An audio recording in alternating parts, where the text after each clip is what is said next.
Rebuild World, Chapter 290, Negotiation with Alice. Even after they saw Lottie's defeat after taking 4 Annihilator warheads, Tsubaki and the others did not show any reaction. They knew that the battle had come to an end and went on their respective business. They took it down. That would mark the end of this presentation, I presume. Now then, please allow me to excuse myself. Tsubaki declared to Haruka and vanished without even waiting for Haruka's reply. Next, Alice smiled at Olivia and asked. I believe this showcase is more than enough to make your decision, or do you still need more? We have gathered enough information from this ordeal, the rest would depend on how the aftermath is handled. If there are no problems with the aftermath, I can promise that we will consider your offer in a positive light. Thank you very much. Well then, we can talk about the details another day. Alice gave a light bow to Olivia before turning to Haruka. I have another thing to attend to, so please excuse me. Also, although it ended in defeat, you need not worry. We will still continue to support you. Until next time then. Similar to Tsubaki, Alice immediately left together with her servants without even waiting for Haruka to reply. Haruka then sighed exasperatedly. I guess we should go back home as well. Yeah, just leave already, go home. Yatsubayashi said so while lightly waving his hand as if to shoo Haruka away. Haruka sighed again, this time, it was heavier than before. You, come with me too. Yatsubayashi clicked his tongue and left the area together with Haruka, ******. Akira was locking eyes with Alice, who had suddenly appeared. It was as if they were glaring at each other. It was because this was the only thing Akira could do. He knew that he would be killed the moment he tried to reach for his rifle. Akira did not question Alice's intentions after she had stated she had no wish to fight him. After all, he was still alive. He knew Alice could easily kill him if she wanted to. It was also the reason why he knew she was not lying. At the same time, he knew that she could change her mind at any point in time.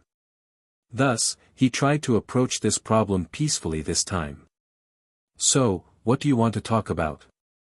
Seeing that he was willing to negotiate, Alice smiled and pulled out a white card. I want you to relinquish all your rights regarding this white card. That card again. Akira inadvertently frowned the moment he saw the white card, which had given him so much trouble. As I've said so many times before. I've given that card to Shiori. So that is not mine. If you have something you want from that card, go talk to Shiori. You just need to say that you've relinquished all your rights regarding this card. That would be good enough. If it is no longer yours, it would mean nothing more than ascertaining the fact that you have given it away. I believe there should be no problems with you just stating this fact. Akira thought her argument was sound. It also informed him that she had no intention to cause him any problems. Judging from this situation, it was clearly in his best interest to do as she said. However, if he was someone obedient, who would accept others' demands, he would not have found himself to be in this situation. There is no reason for me to do that just because you asked me to. At the very least he was able to calm down and manage not to straightforwardly refuse. Even so, that was enough for Alpha to facepalm. Just so you know, it is Lion Steel's fault that I have a 50 billion Orum bounty on my head and got recognized as a monster by Kagomayama City. Do you really understand what you put me through when you are requesting something of me? To be more precise, it was something that the third branch did under its own discretion. It does not have any connection to me as the representative of the Eastern District main branch. In his current situation, Akira's attitude was akin to suicide, even from the point of view of those in the Eastern District. There was a huge gulf between Akira's and Alice's power, whereby the other party held full control over his life and death. This was the gap between a single hunter and Lion Steel, a large company well renowned even in the Eastern District. However, even after Akira showed an attitude against her, Alice did not show any noticeable reaction. I see. How about this then? We will erase that bounty as well as that monster designation. Moreover, we will also reimburse all the expenses caused by this incident. What do you think? Akira was completely taken aback. He was obviously confused as he questioned. It's not like you will kill me if I say no, right? If you want me to, then certainly. Ah, no thanks, I'm fine without that. Then, will you take my offer? Well, Akira could not understand why someone who could easily overwhelm him with power was offering such a good offer. That confusion only caused him to become suspicious. He felt that things might get worse if he accepted Alice's offer. Thus, he pondered hard over it and finally thought of something before asking. That is actually a great offer for me, but... Is that because you want me to give up on Chloe? He had put off dealing with Chloe only after his new equipment from Sakashita arrived. Naturally, it did not change the fact that he would still kill her if he got the chance. Thus, his suspicions made him question if Alice offered such a deal to peacefully resolve the situation relatively cheaply. This was after considering the damage he could cause when he assaulted anything that housed Chloe after he got his frontline weapons. Although he was the one who came up with this possibility, for some reason, he was not that fully convinced of it. After all, he understood if Alice had planned on protecting Chloe, it would have been better for her to just kill him. He had no clue as to why Alice did not take that option. After she heard what Akira said, Alice tilted her head as if she was pondering over something. It took a short while before she immediately made her decision. Chloe, huh? Very well, please wait here for a bit. After she made her request, her group moved away, leaving Akira there, waiting. Meanwhile, the one waiting seemed more perplexed than wary. Alpha. What's going on? No idea. But it seems like they seriously have no desire to fight against you. That's why, don't get too emotional and stay calm. Alright, Akira. Why yeah. Not too long after, one of Alice's servants returned with Shirori and Kane in tow. Both were obviously as perplexed as Akira. Then, another group of maids came from the direction of Kagamayama City. They stopped beside Alice, bringing with them two particular people, Chloe and Reina. Both were perplexed, but unlike Reina who seemed troubled, Chloe was smiling victoriously. Unfortunately, both their reaction did not give him any clues as to what was happening, thus, he was even more confused than before, asterisk. After Akira killed Lottie's, Elena's team immediately tried to contact him. However, for some reason, they could not reach him. Although it seemed strange, they believed the Annihilator warhead might have caused disruption to the communication line. Therefore, they decided to go to where Akira was instead. But before they could reach him, two maids suddenly appeared in front of them and signaled with their hands to stop Elena's group. My deepest apologies. Negotiation with our company is going on. Please refrain from coming any closer. The maids then politely bowed to Elena and Sarah. Elena tensed up. She knew just how powerful the maids were judging from their current attitude and equipment. She glanced at Sarah, signaling her not to make any sudden movements. Just a question, you are from Lion Steel Company, right? Indeed, we are. A hunter and a friend of ours by the name of Akira should be over there. When you said negotiation, is your company negotiating with him? We're really sorry, but we can't answer that question. Elena frowned and sighed. She then glanced at Shirori and Kane, who should be also from Lion Steel, like those maids. She wanted to ask if they knew anything about this. But she quickly noticed that both looked even more worried than Elena, herself. Shiori-san. Shirori was snapped to reality when Elena called her name. However, her stern expression did not change. My apologies. But I also don't understand what is going on. As such, I can only give you my rough hypothesis. Shirori explained to Sarah and Elena that those maids were affiliated with Lion Steel Company's Eastern District main branch. They were strong enough to kill everyone here in a blink of an eye. With those maids out here, it meant that the negotiator would be someone of a high position. Thus, she warned Elena and Sarah with a grave expression. So, please be extra careful with your actions. In the worst-case scenario, it might be interpreted as a hostile action against the main branch. Okay. Naturally, Elena had no desire to pick a fight with the Lion Steel Company as she gave a firm nod. Shirori then hesitated for a second before stepping forward. I am Suzuhara Shirori, affiliated to Lion Steel Company Eastern District 4th Ward Branch. I heard that my master, Reina Rillard Lawrence-sama, is under the main branch's custody. If I may, would you please tell me dash? Silence. One of the maids snapped at her. There was no amiability in her expression. Not even if it was directed to someone from inside the company. Don't get in the way of our duty. It was a warning from the maid, stating that she would see Shiori's actions as a disturbance and deal with it accordingly the next time she did that. I'm really sorry. Shiori deeply bowed and stepped back. Kane's face turned pale as she whispered to Shirori. Ain-san. Isn't this? It is as you might fear. Just what is going on here? Although these maids here were from the main branch, they must be of a lower position. They were posted to watch the area instead of being allowed to be present during the negotiation. However, even when Shirori was being careful with her words, that reply was rather harsh. This hinted that even the maids were on edge, which would only happen if the negotiator was someone of an extremely high position. Kane and Shirori believe only Representative Alice could cause the maids to react in such a manner. Thus, they believe Alice had come directly to meet and negotiate with Akira. This was extremely abnormal. Soon, another maid appeared. Judging from the attitude of the two maids posted as watchmen, the new maid was of a higher position than them. She walked towards Shirori and Kane before ordering. You two, come with me. Shirori and Kane frowned and seemed troubled. However, they did not have a choice. They had to do as they were told.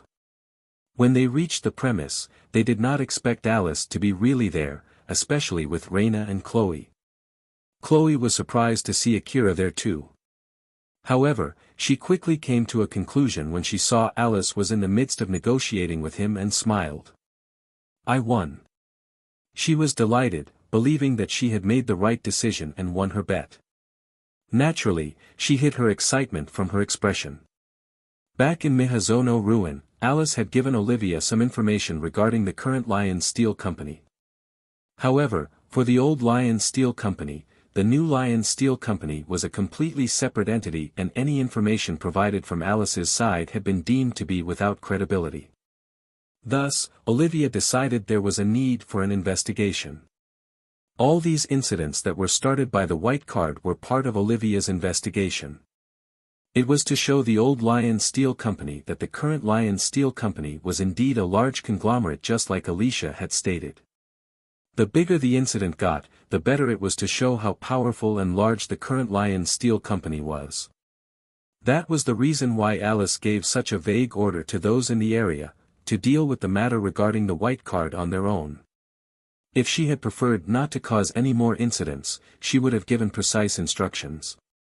She would have told Shirori, who had the white card at that time, to obey the head of the third branch, Beltram. And as Alice had planned, Chloe went on a rampage, which triggered a chain reaction. It ultimately led to a huge battle next to the city's inner wall, where an officer from one of the 5 big companies, Sakashita Heavy Industry, was located. Alice believed that she had demonstrated enough power of the company to Olivia. Thus, the next thing she needed to do was show that she had the power to bring the chaotic situation under her control. It was not like Chloe knew Alice's whole plan. However, she had guessed it to some extent. When she saw Alice negotiating with Akira, she believed it to be whether he would surrender or get killed. Chloe believed that eventually, Alice would deal with the source of the incident, Akira, to show Lion Steel's might to both those inside and outside the company. Now that we're going into the cooling off phase, there's no need to cause any further incidents. This means, there is a good chance that negotiations between Olivia and the representative Alice went well. There's no doubt that it is all thanks to my contribution. Since I'm the one who helped smooth the deal with the Old World Lion Steel Company, it won't be strange for me to be promoted to the main branch. I did it. I won my bet. Although she had to cross many dangerous bridges, all those dangers she faced only added to how great her achievement was. Chloe was drunk, imagining what kind of bright future awaited her. Alice then stood in front of Chloe and swung her hand. The shockwave from her hand hit Chloe head-on, turning her into minced meat in a blink of an eye. After Alice killed her, she then looked at Akira, who was thunderstruck by the sudden change of events. She smiled at him, with the same smile she had since the start of the negotiation. Will this be good enough? Akira snapped back to reality. Although he was still as confused as before, there was a slight tint of reproach in his eyes. Isn't she supposed to be on the same side as you? That's exactly why we took care of it ourselves. To not cause any more trouble, and to show that we are sorry for what had happened. It is much better for us to take care of her ourselves. Akira thought that Alice made a good point. If he was the one to kill Chloe, it might become a seed for another conflict with the Lion Steel Company. However, if Alice was the one who did it, this would simply end as the company taking care of its own internal problem. Thus, it was a very convincing way for Alice to show that she was apologetic to him. Even so, Akira still felt that it was a bit of an overkill. Seeing Akira's troubled expression, Alice then continued. Was that not enough? In that case, should I also do the same to this side as well, since they're the ones responsible for getting you involved? Alice then directed her arm to Reina's group. Shiori and Kane quickly stepped in front of Reina. Although they knew that it was futile, that they would get turned to dust along with Reina, they still could not sit still and stay silent. W8. Akira inadvertently tried to stop Alice. Although she turned toward him, her hand was still directed at Reina's group. Thus, Akira continued to try to calm her down. They helped me quite a lot. So, you don't have to kill them as well. It's already good enough, so just stop here. Alice lowered her hand and smiled at him. Will that be everything then? If yes, if you may, please.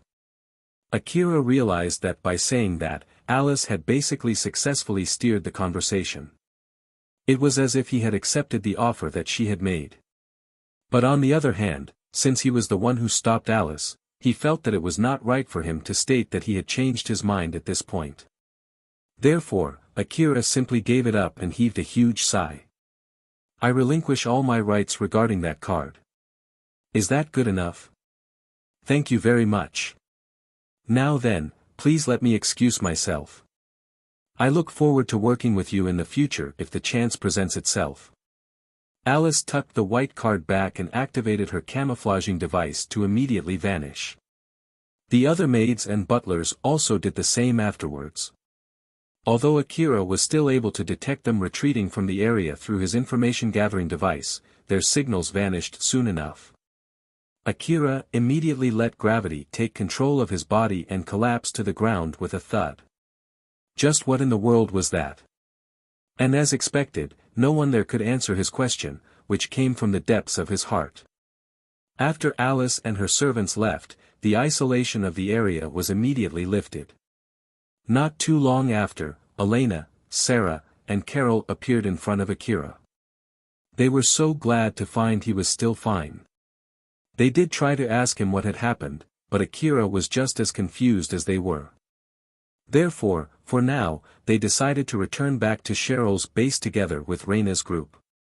Once Akira returned, the area was under a strict watch from the city defense squad. Their excuse was to maintain the safety of the area. When news of Lottie's attack reached the inner wall, as expected, city management could not afford to ignore it any longer.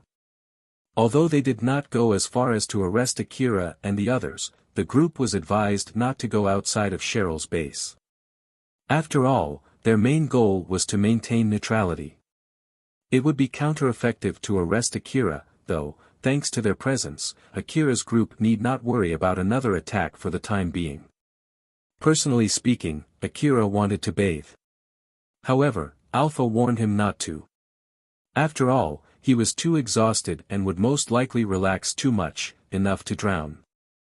Thus, he had no other choice but to take a mere shower. After he finished showering, Akira threw himself on top of the bed in a room that he borrowed from Cheryl. The moment he relaxed, fatigue assaulted him. He allowed it to take full control and lulled himself to sleep, ******. Inside a certain meeting room within the inner wall of Kagomayama City, Inabe slammed his fist on top of the table. God damn it. It was amazing how he was able to hold himself back until all the officers from the Lion Steel Company had left. However, because of how much he had bottled up, the moment he let it out, it was powerful enough to dent the table. All the city officers of Kagomayama City, including Inabe, were informed by the Lion Steel Company. They were all told that everything that had happened, the chains of incidents, the strange monsters that appeared near the city, and even the attack from the mutated lotties that hit buildings within the inner wall, were all not the will of the company. This was a humongous incident. It was created from the combination of multiple factors. There were two main ones, namely, one of their servants went on an insane rampage after the death of her co-worker and the unexpected effects of the medicine used during the battle. Overall, it was just one large accident, and the company did not mean for it to happen. That was the formal statement provided by Lion Steel. As expected, Inabe and the others did not believe this to be the truth. It was impossible for such an incident to occur if some parts were not pre-planned or agreed upon. Thus, they already knew that part of it was completely intentional. However, they had no other choice but to accept it. If they declared this statement to be false, it would spark a war and the opponent would be the Lion Steel Company Eastern District main branch. Kagomayama City had virtually zero chance to win. Lion Steel was willing to take responsibility for this incident and offer the city payment for the damages that they caused. However, that would make it no different than sweeping everything under the rug for money. The situation whereby the city could do nothing but accept was extremely humiliating, causing Inabe to be livid. One of Inabe's men tried to calm him down. "Chief. Please calm down." Most do chalk this incident up as rude treatment by the Lion Steel Company to Kagomayama City. Also, the matter with Akira has come to an end with this. Although it was not publicly declared, it could be seen as him forcing Lion Steel to withdraw the 50 billion bounty placed on him. Recognizing a connection with someone like that, your influence will greatly increase. And Akira's reason to attack the city has completely disappeared. This could be seen as a resolution that was achieved due to your contribution. You're right. Inabe took a deep breath, trying to regain his calm. Send a request to the other departments. Get everyone to calculate the total damages incurred. Include the expense from dispatching the defense squad and the damage to the lower district as well. Just include everything, and I mean everything you can find. Right away. His men gave a light bow and quickly got to work. Seeing them leave, Inabe also tried to change his mood and got back to his own duties. However, due to a specific person, his expression was still tinted with irritation. But still, to think that he didn't even attend the officer meeting just now. Just where is he now? Although he was a very important person who could manipulate Kagomayama City to his will, Yanagisawa was nowhere to be seen during the city officer meeting, ******.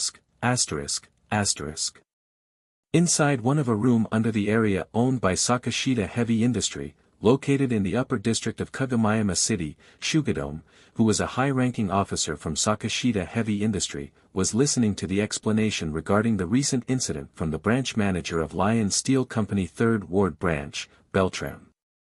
Very well, I understand that this was an accident. Our company has no wish to say anything regarding the matter if both Kagomayama City and Lion Steel Company are fine with this conclusion. Thank you very much. But still, about the medicine that you mentioned before, would it be possible for us to get the data as well? If it's possible, I also want to know how you managed to lay your hands on such a medicine and why you have it stockpiled. I want to know everything. Beltram, who was conversing with a polite smile, froze for a moment. Is it something really necessary? Yes. If such a medicine that could cause such a huge accident were to be found in our possession, it would be extremely dangerous, no? So, in order to prevent something similar from happening in the future, don't you think it would be wise to share this piece of information? Beltram once again went silent. He then thought about what might happen if he refused. After considering the gains and losses for the Lion Steel Company, he then said with a smile. Very well. But the data is under the possession of the main branch. As such, I cannot send you the data right away. I will have to contact the main branch and the process would take some time. Would that be all right? Yeah, it's fine. Thank you very much, we shall send you the data at a later dash. Also, if it's difficult to send the data to us since it is highly confidential, I don't mind receiving the data through another method. What do you mean? I've actually sent a request for anti-rebuild personnel, you see. You can deliver the information through that request. They are affiliated with the corporate government and we have some of our men among them as well. Naturally, the main aim is to prevent the rebuild. So, even if you conveyed a corporate secret on such a platform, there would be no need to worry that it might leak to Sakashita. After all, it is under the strict watchful eyes of the corporate government. Would that work for you? Beltram's amiable smile vanished for a second since that suggestion completely came out of the left field. However, he quickly returned back to his usual smile. Personally speaking, I don't think there's any need to go that far, but the one to decide would be the main branch. I will at least convey that suggestion to the main branch. I see. Beltram and Shugadome looked at each other with mutual respect as fellow high-ranking officers from their respective companies and ended their conversation there. As soon as Beltram ended the meeting and left the room, Shugadome quickly made a call to Kuzusuhara Ruin. He ordered with a solemn expression. It's me. Investigate why Representative Alice from Lion Steel came to this place right away. Hasn't it been confirmed that it was for the sake of negotiations with the Old World Lion Steel Company? We have also confirmed that is the reason why Kagomayama City was dragged into the recent incident. Considering that this even warranted Representative Alice to come here as well, I believe there is no need for any suspicion. Redo the investigation.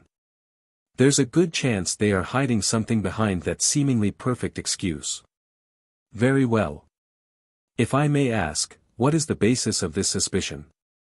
The head of the 3rd Ward branch reacted when I mentioned the anti-rebuild. Furthermore, the assault group that attacked the city came from their facility in Higuraka Residence Ruin, which was built right before the incident regarding the white card. Which means that they may have planned to attack the city even before the matter with the white card came up. It's just to be safe. We will redo the investigation right away. Shugadome then ended the call with someone by the name of Matsubara. Judging from his tone, it seemed like Matsubara was able to understand the gravity of the situation. Shugadome then sighed with a frown on his face. I hope that it's nothing but unfounded fear. The rebuild referred to in the anti-rebuild was the reconstruction of civilization. And the first phase of the reconstruction process included wiping off existing civilization first. Basically, the rebuild meant completely destroying the current civilization and forcing it to join a part of the old world. The anti-rebuild was formed to prevent this from happening. It was one of the rare occasions in which the 5 biggest corporations in the Eastern District, who were hostile against each other, were willing to work together. Although the current Lion Steel Company under Alice was focused on trade across the Eastern District, it still was deeply related to the old world. After all, it was led by Alice, who originated from the old world. If the need ever arose, Shugadome was concerned that she would initiate the rebuild without hesitation. Furthermore, with Shiro's escape, everything seemed to be connected in Shugadome's mind, ****, After Beltram left the inner wall, he made a call to the main branch from inside the car. Inside his augmented vision, he could see Alice and Flip, the branch manager from the 4th Ward branch. Beltram, Flip, report. After listening to both reports, Alice lightly nodded and declared. Very well. I will prepare the data to be sent to Sakashita. Regarding the fact that he mentioned the anti-rebuild, let's ignore it for now. Whether it's a bluff or not, does not matter. Continue with your usual duties. Inside the virtual space, Beltram and Flip bowed. After they exchanged a glance, Beltram then asked. Representative Alice. Personally speaking, we both agree that Reina and Chloe did very well for the sake of the company. Especially Chloe's contribution toward the company. It is enormous. But you've killed her. Was there some kind of mistake in how we evaluated Chloe's achievement? As the branch manager of the 3rd Ward branch, he had to be careful with how he treated those from the same faction as Chloe. With Alice eliminating her, it would definitely affect that faction. Since Alice's evaluation seemed to deviate from his, there was a need for him to fix his evaluations. However, Alice did not deny Beltram's opinion. No, they both did very well. Give their group and faction the reward that they deserve. Chloe was already dead. Thus, Alice was suggesting they take her death as her sacrificing her own life for the sake of the company. In which case, the faction to which she belonged would reap the reward for what she did. Understood. If I may, in that case, why did you kill her? Because there was a need to. After Alice had demonstrated the power of the current Lion Steel Company to Olivia, the only thing left was to deal with the aftermath. Alice thought that using more power to calm down the situation would only lower Olivia's evaluation of her. The reason why she had Akira give up all his rights regarding the card was because it was the source of all the conflicts. It was also Alice's way to put out the fire of the conflict. Moreover, she wanted to have someone in her own company have ownership rights for the card. Normally, once the original owner of the card had given up their rights, the card would be simply returned. However, Akira gave that card to Shiori, and although it was not through the correct procedure, Shiori did accept it. With Akira relinquishing his rights, as per protocol, the ownership of the card had transferred on to Shiori. Although the death of the owner would also free up ownership of the card, Alice did not kill him. The reason being her main goal was to calm down the situation. Otherwise, she would have killed him. With that goal in mind, Alice decided to kill Chloe so that Akira would agree to relinquish his ownership of the card. If necessary, she would have killed Reina's group as well. As a matter of fact, Alice took Reina and Chloe under her custody in case they were needed as sacrifice. Naturally, Alice did not care whether Chloe lived or not. If Chloe had somehow managed to survive or Akira somehow got killed, there was a good chance that Chloe would have got promoted to the main branch due to her achievements. However, Akira survived, and he mentioned Chloe during their negotiation. Thus, Chloe's death was set in stone. After Alice gave an explanation, Beltram nodded deeply. There was no need for him to fully understand Alice's reasons for why she did what she did. The most important thing for him was to be in line with her way of deciding reward and punishment. Chloe was able to accurately predict Alice's will, but she made a mistake in the very end. Even if Chloe won her bet, even if she was able to leave a great achievement inside Lion Steel, that did not guarantee that she would be spared. She would indeed be greatly rewarded had she been alive. However, that was all there was to it. For Alice, making the deal with the Old World Lion Steel Company was worth more than preserving the life of the Lawrence family. Alice made her decision based on her priorities. That was all there was to it. Rebuild World, Chapter 291, Strength and Weakness. The next day, Akira slept through the morning and passed the afternoon due to fatigue. After he woke up, he went to get something to eat and went to take a bath, inside the base's great bath. He entrusted his body to the warm water, which sapped away his exhaustion. Normally, he would enjoy such a warm bath without any worries. However, this time, he still seemed rather tense. His sighs were not from the bath but from exasperation. Seeing that, Alpha, who was also in the bath with him, could not help but ask. "Akira, are you alright? Do you need more sleep?" "No. Well. It's true that I'm still tired, but that's not it." He no longer had a bounty on his head, his monster designation got removed and Chloe was dead. Even so, Akira still was not content with this outcome. It continued to weigh down on his spirit. Alpha smiled and tried to cheer him up.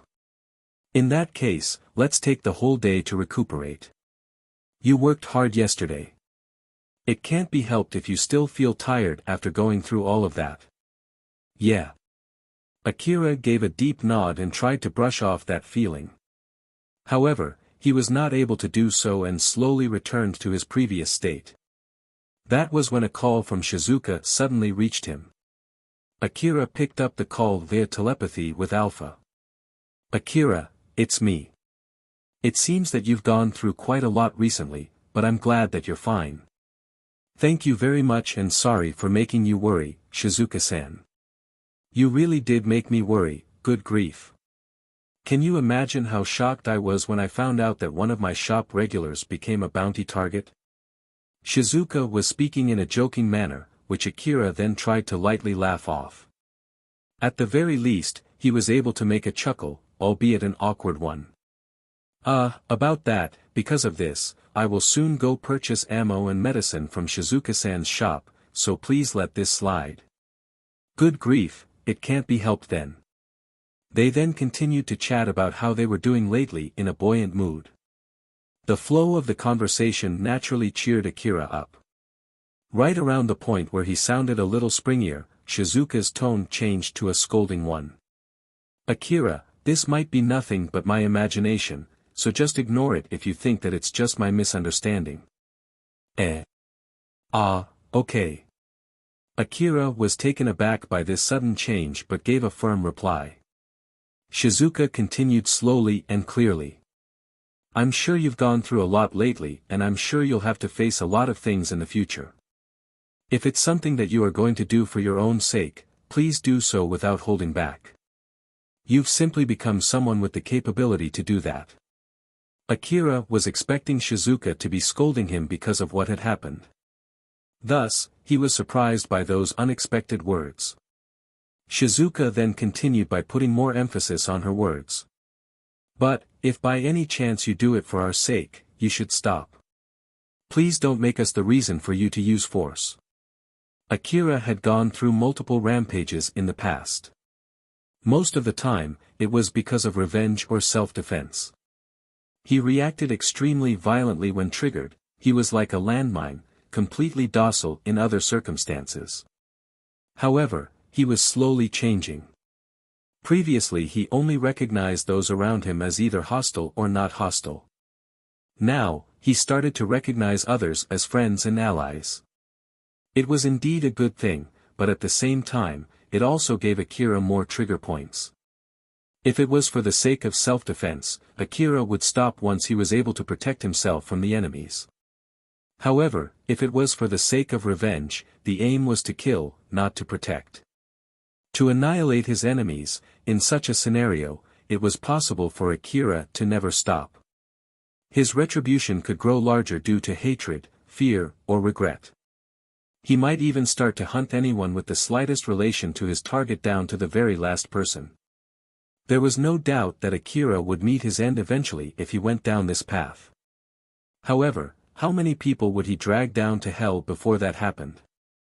The world was not naive enough to let him go on a rampage forever, such destruction would be massive, and it would be his own undoing.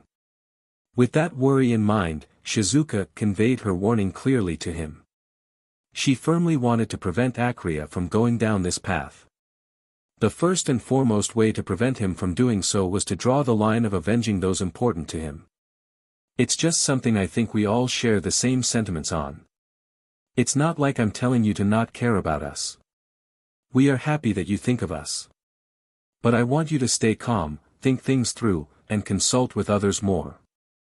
Akira, are you listening? When Shizuka called him, Akira snapped back to reality. He gave a bitter smile and replied with his usual tone. Yeah, I'm listening. I'm sorry for not consulting with you. But, Shizuka-san, as expected, it's not an easy subject for me. I don't think I could have done what you suggested, Shizuka-san.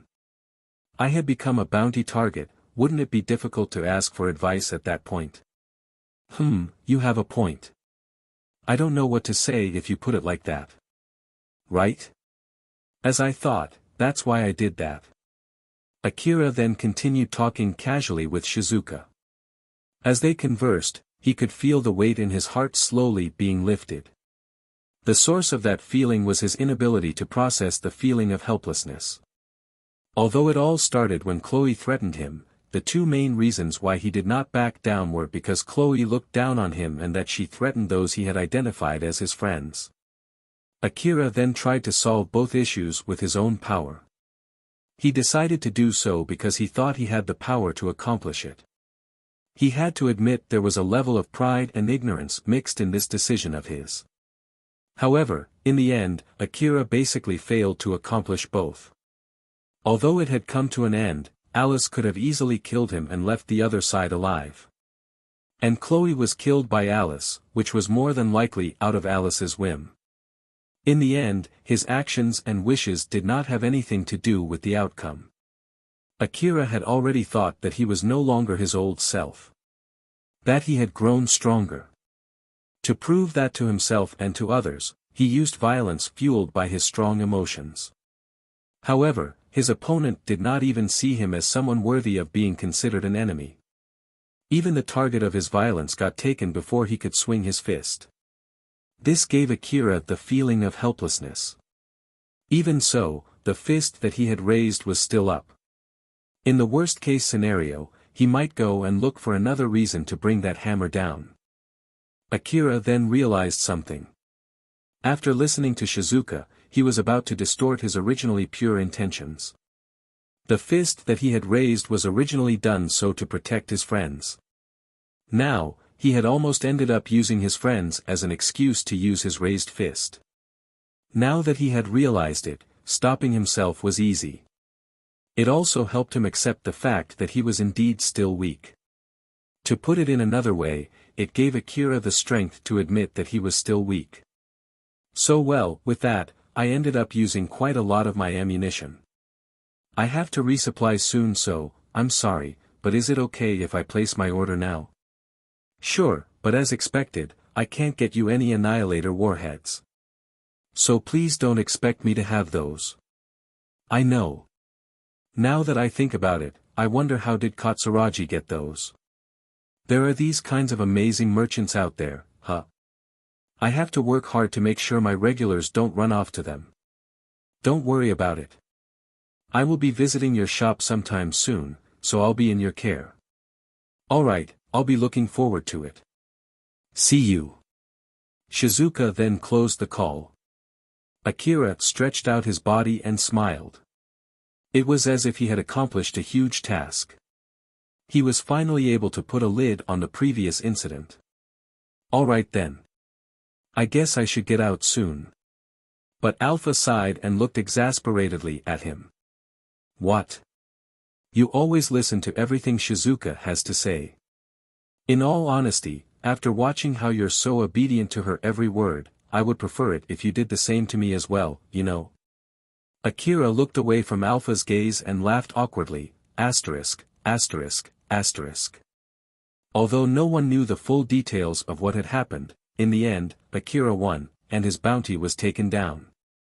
He was also no longer recognized as a monster by the city. For Cheryl's gang, that was a huge win. They were elated that they had won a battle where they were greatly outnumbered and were in a tight spot. At the same time, they were also greatly saddened by the death of their comrades, who had lost their lives in that battle. The whole gang was flooded with emotion, but after a single night, they calmed down to some extent. However, for Cheryl, this was not the end. She was swamped with work as the boss of the gang. She was so busy that she could not head straight to the bath immediately after she heard that Akira went in after he woke up. When she finally found an opening to wedge in some free time for herself, she immediately went to the bath. However, when she entered the changing room, Akira was already in the middle of wearing his clothes. "Akira, you're already done." "I did take my time though. I'm pretty sure I'll pass out if I spend more time inside the bath." "I see." Akira was not lying, he did spend quite a long time inside as he took his time chatting with Shizuka. However, that did not change the fact that Cheryl had missed her chance to get in the bath together with him. That regret was obvious from her expression. Now that Akira was no longer recognized as a monster, he no longer had any reason to be staying in her base. The more she thought about it, the more awful she felt. That the next opportunity was so far away, making her regret missing this opportunity even more. Once Akira finished putting on his clothes and had left the room, Cheryl simply silently followed behind him. "Cheryl, aren't you going to take a bath?"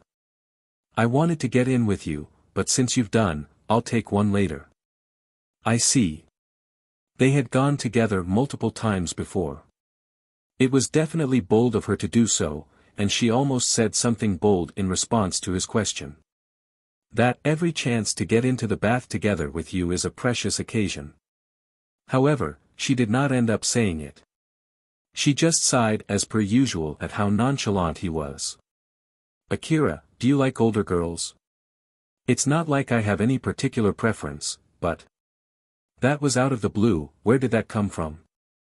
"Nothing, it's just that I saw you with Elena-san, Sarah-san, and Carol-san.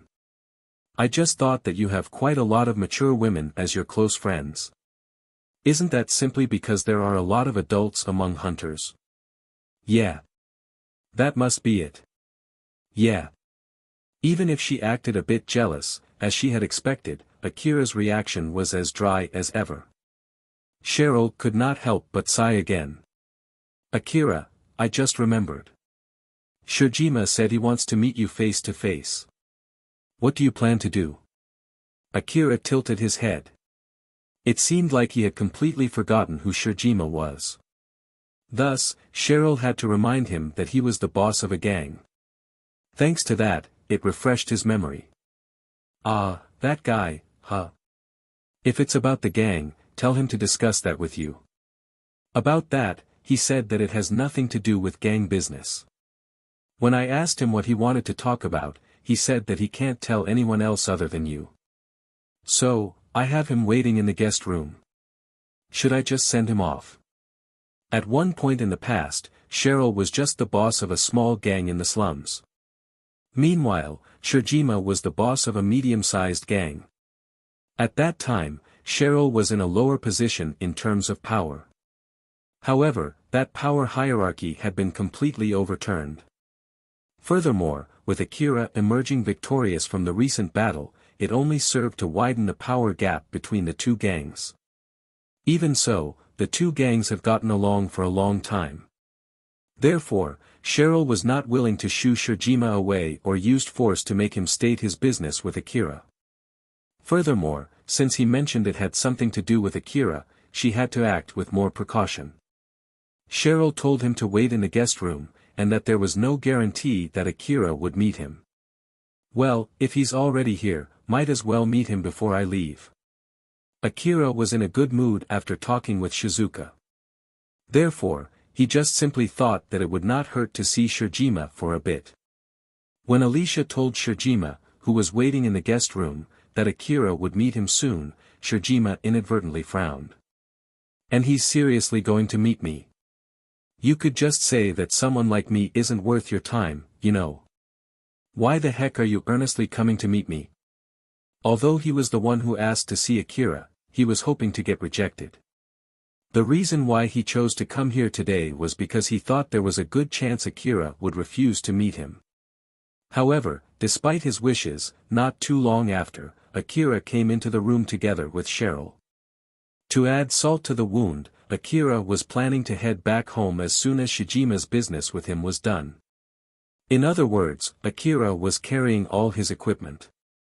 With a 50 billion bounty target standing fully armed and ready to fight anytime in front of him, as expected, Shirjima tensed up.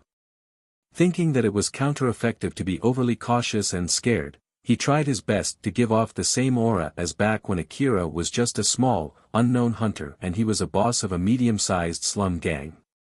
Akira sat face to face with Shirjima. "So, what is it? If it's possible, I want to be covert about this."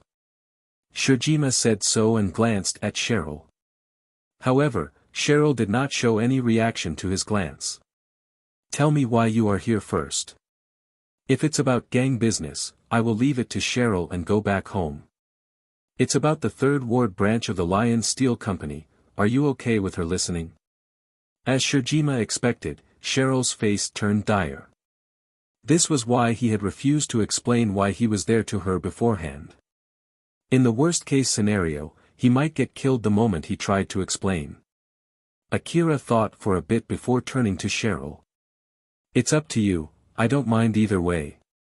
Just to be safe, I will take my leave. If it's something that is okay for me to hear, please tell me what it is later." "All right." Cheryl gave a light bow and exited the room. Shirjima saw Cheryl off with conflicted eyes. Being left alone with Akira meant that he might be able to slowly manipulate Akira with words. However, at the same time, it also meant that there would be no one to stop Akira if he went on a rampage. To help calm himself down, Shirjima forced himself to see this from a positive point of view. "So, what is it?" Akira threw the same question as before. Shirjima made his resolve before opening his mouth. "The Lion Steel Company Eastern District 3rd Ward branch wishes to make peace with you. So, I'm here today as a negotiator sent from their side." Akira raised his eyebrows and tilted his head, he did not expect that at all.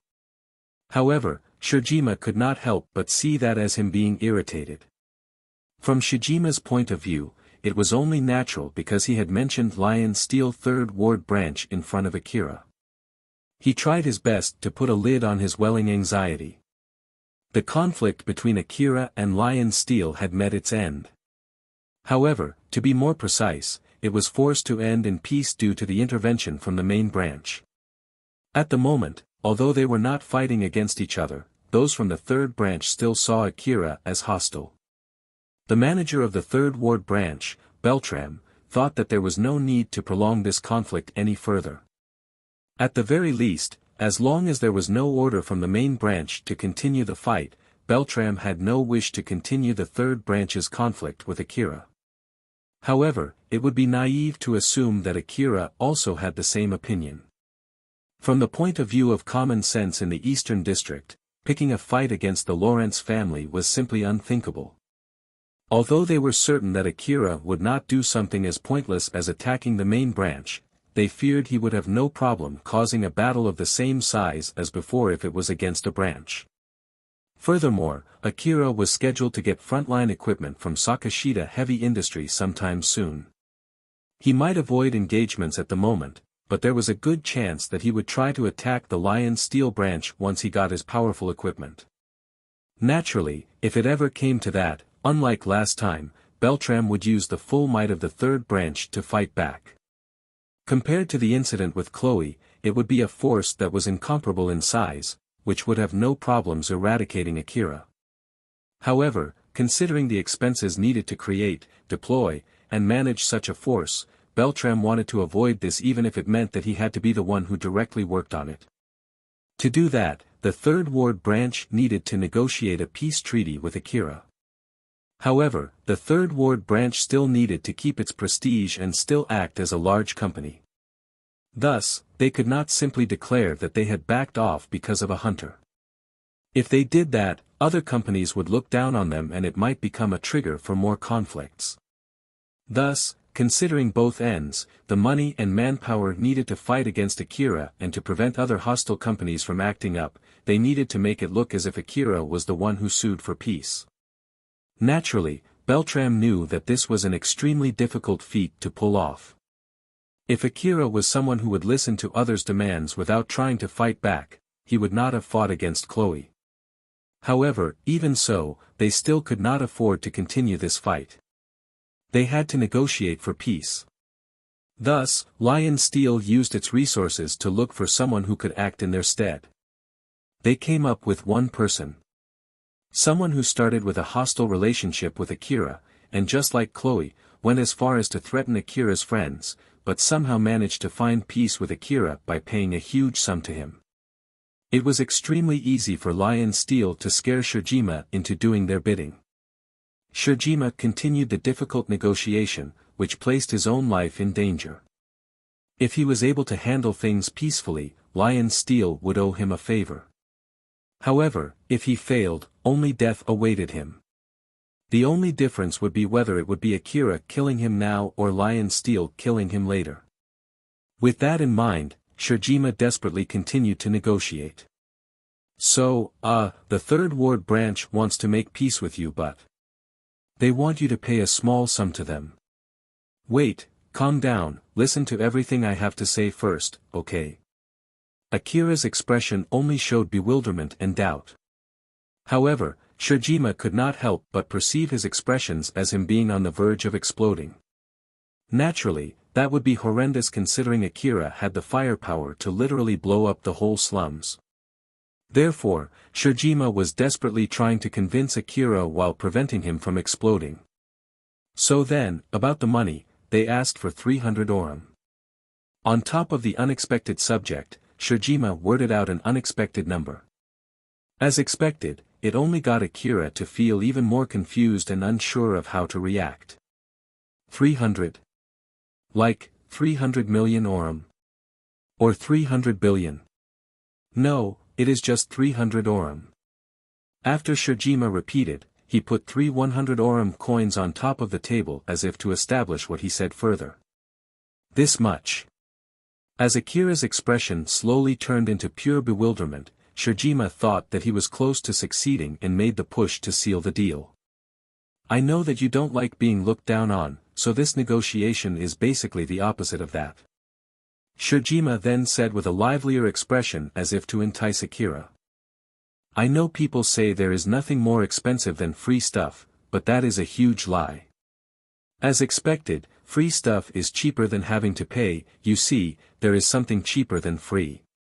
There are things that would lose their original value by putting a cheap price tag on them, you know. People's actions do not always coincide with the rule of law. Some actions were not to be committed, not because it was written in a book. Rather, it was common sense not to do so. When a law gets enacted with a fine in place, it is declaring a price tag for said offenses. People's perception of such offenses might shift from common sense not to commit, to monetary acceptance. They could do so as long as they could pay the fine. As such, more of such offenses might take place, especially if the fine was cheap.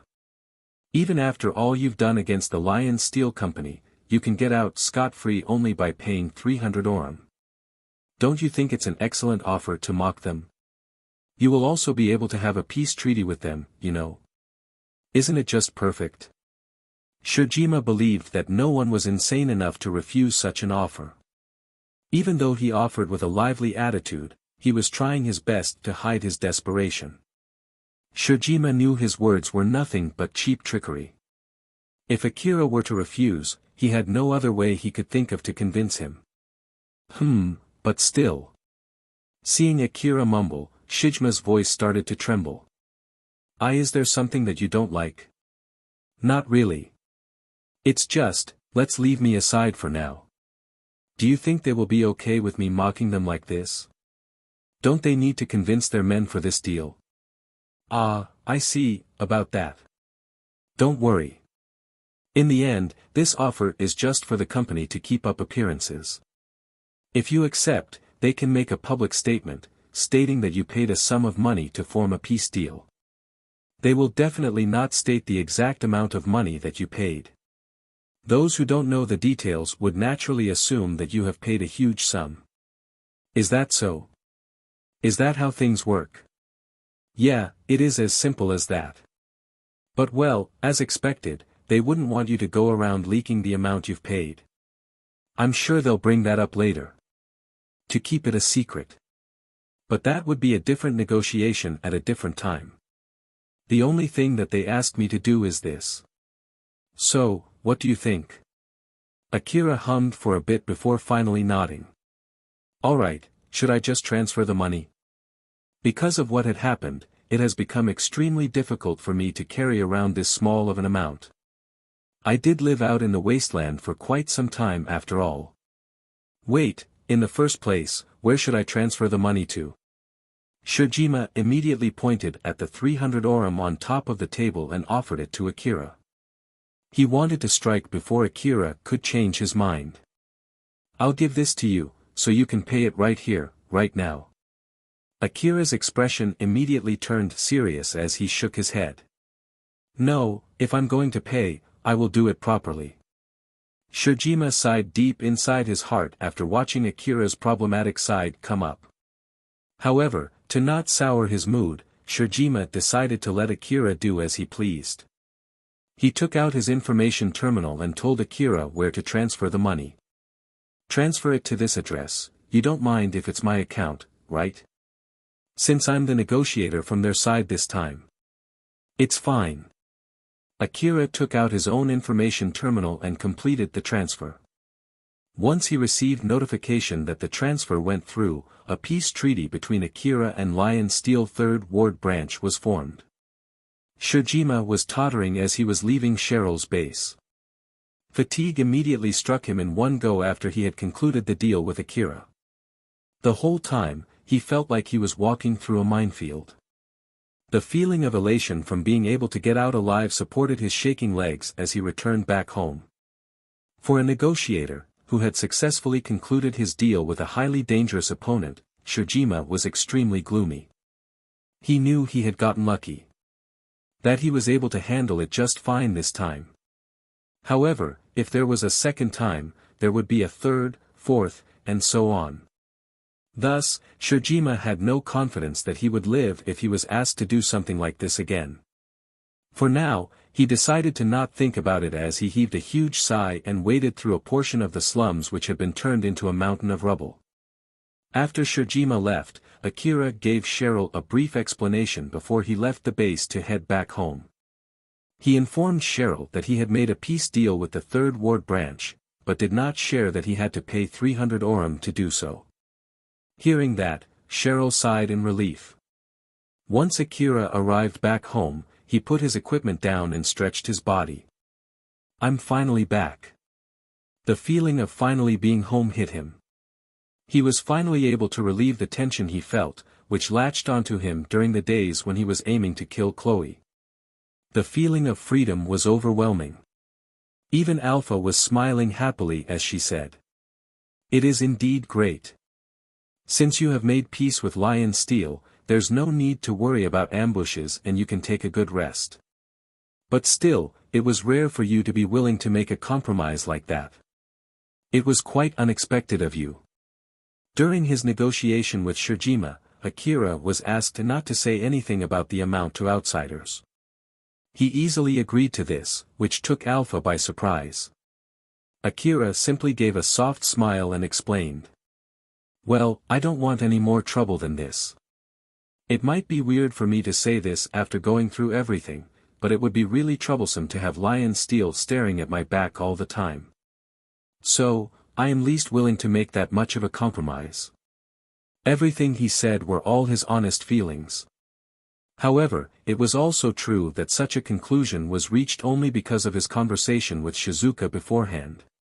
Had he not lowered his fist before he negotiated with Shojima, Akira might have used this as a reason to bring it down. On top of that, the 300 orum price tag played a small role in changing his heart. That 300 orum was a small amount for him right now.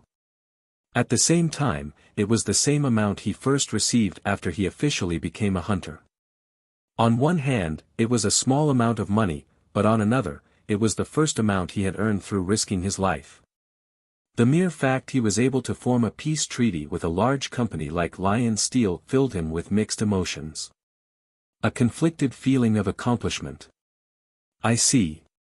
Either way, being able to avoid any unnecessary conflict is a good thing. We can now just wait patiently until your frontline equipment from Sakashita Heavy Industry arrives. You're right.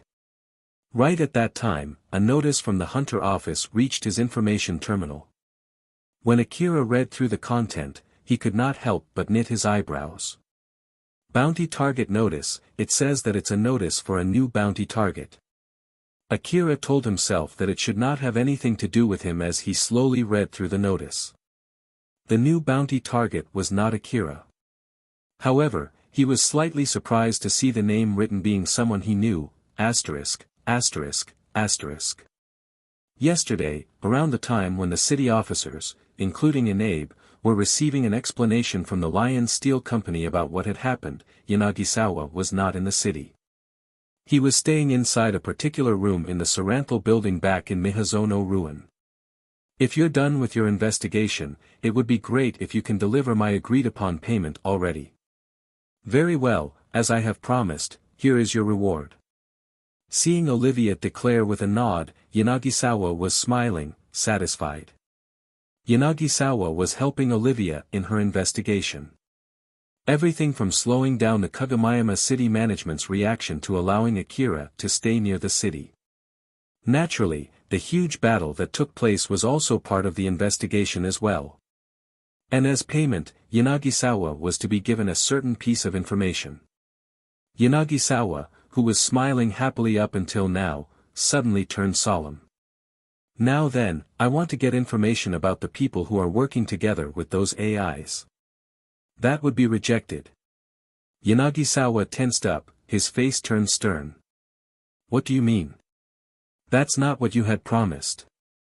Yanagisawa's voice was filled with intimidation, enough to freeze even veteran hunters in the vicinity. Even so, Olivia was not bothered by it at all. I agreed to share information with you, but I've never said that I will share everything we know. The quality and the amount of information that we're willing to share depends on how well you did your part. I'm pretty sure I worked pretty hard back there. That does not concern us. Our company is willing to adapt our decision depending on the current situation. Since we were forced to share national military-grade information with someone outside the company, that alone took away most of your achievements. Yanagisawa had no other choice but to withdraw after Olivia stated such a thing to him. He then carefully chose his words to ask her. Then, how about you tell me what I am allowed to ask considering my contribution to your investigation? That will also be rejected. The method that we use to decide the value of information is also a form of information. Moreover, not giving you the information that you're looking for can also be interpreted as giving more information than what you're asking for. That would mean paying more than what you deserve. Yanagisawa scratched his head, he understood Olivia's argument. If he kept asking questions regarding what information he could get, Olivia might treat it as a part of his payment, which would inevitably cause him to spend his achievements.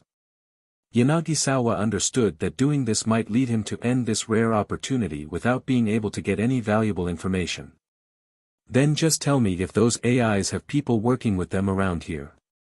No, right now, in the deeper part of Kuzusuhara Ruin. No, do those AIs have someone working under them who is strong enough to go to the deeper section of Kuzusuhara Ruin? Not on the route made by Kagomayama City. No, scratch that, can you recognize those people? Wait, no, can you find any individual with over 90% chance? Yes. Yanagisawa's expression grew even sterner. So there are, huh? And they must be pretty powerful. Did those AIs strike some kind of deal with high-ranking hunters who are coming to Kagomayama City lately?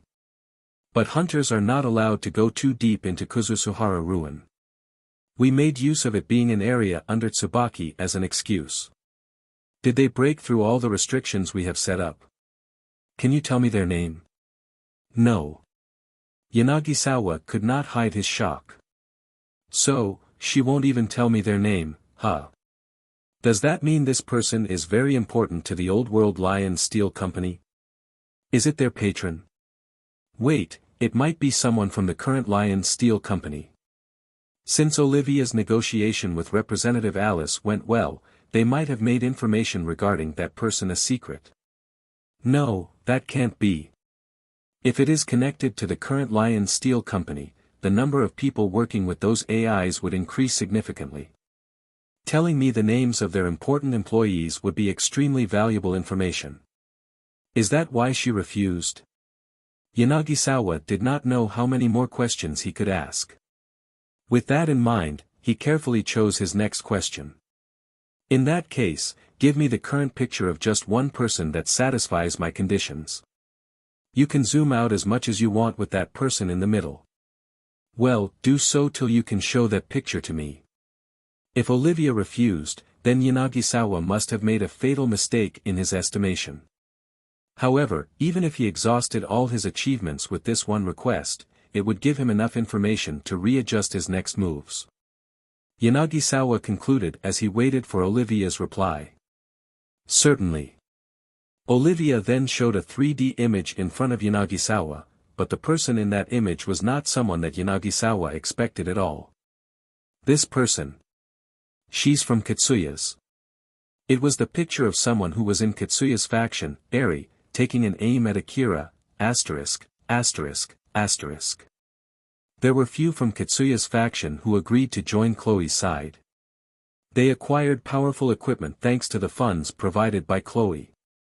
However, they were rallied under Eri due to their local network and not the Lion Steel Company's Third Ward branch. Due to their strong desire to kill Akira, just like Eri, it was easy for her to take over the local network and command them. After Eri was done gathering allies, she quickly left Kagomayama City using the opening created when Akira and the others started fighting under the thick jamming smoke. Inside Eri's enhanced vision, Alias pouted her lips as she stated. I'm pretty sure that our original agreement was not only for you to gather manpower, but also to provide him with support. Absolutely not. There's no reason for me to help the person who killed Katsuya. At least I'm holding myself back from attacking him. According to her contract with Eri, Alias even had the permission to interfere with her self-identity. Even so, Eri could still refuse Alias' request due to her deep-seated hatred. Alias sighed.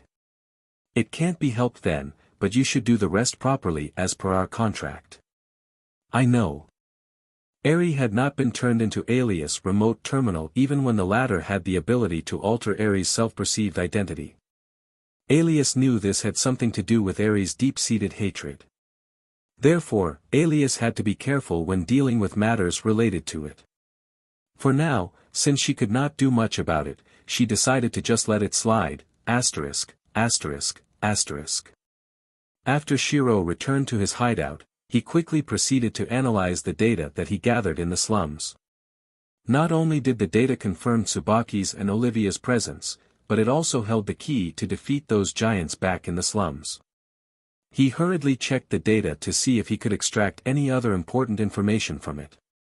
However, without the help from an old-world AI like Alpha, and without access to Sakashita Heavy Industries facilities, he needed more time to analyze it. Even so, he was able to process the data at a relatively good pace. In the middle of processing, he received information about a new bounty target. Lion Steel has put up a bounty for someone again, huh? Oh. It's for a group of hunters with someone by the name of Eri leading that group, huh? The reason for this bounty was because the group had abandoned their contract with the Lion Steel Company. Seeing that, Shiro frowned and mumbled. Contract? I bet it's about attacking Akira, right?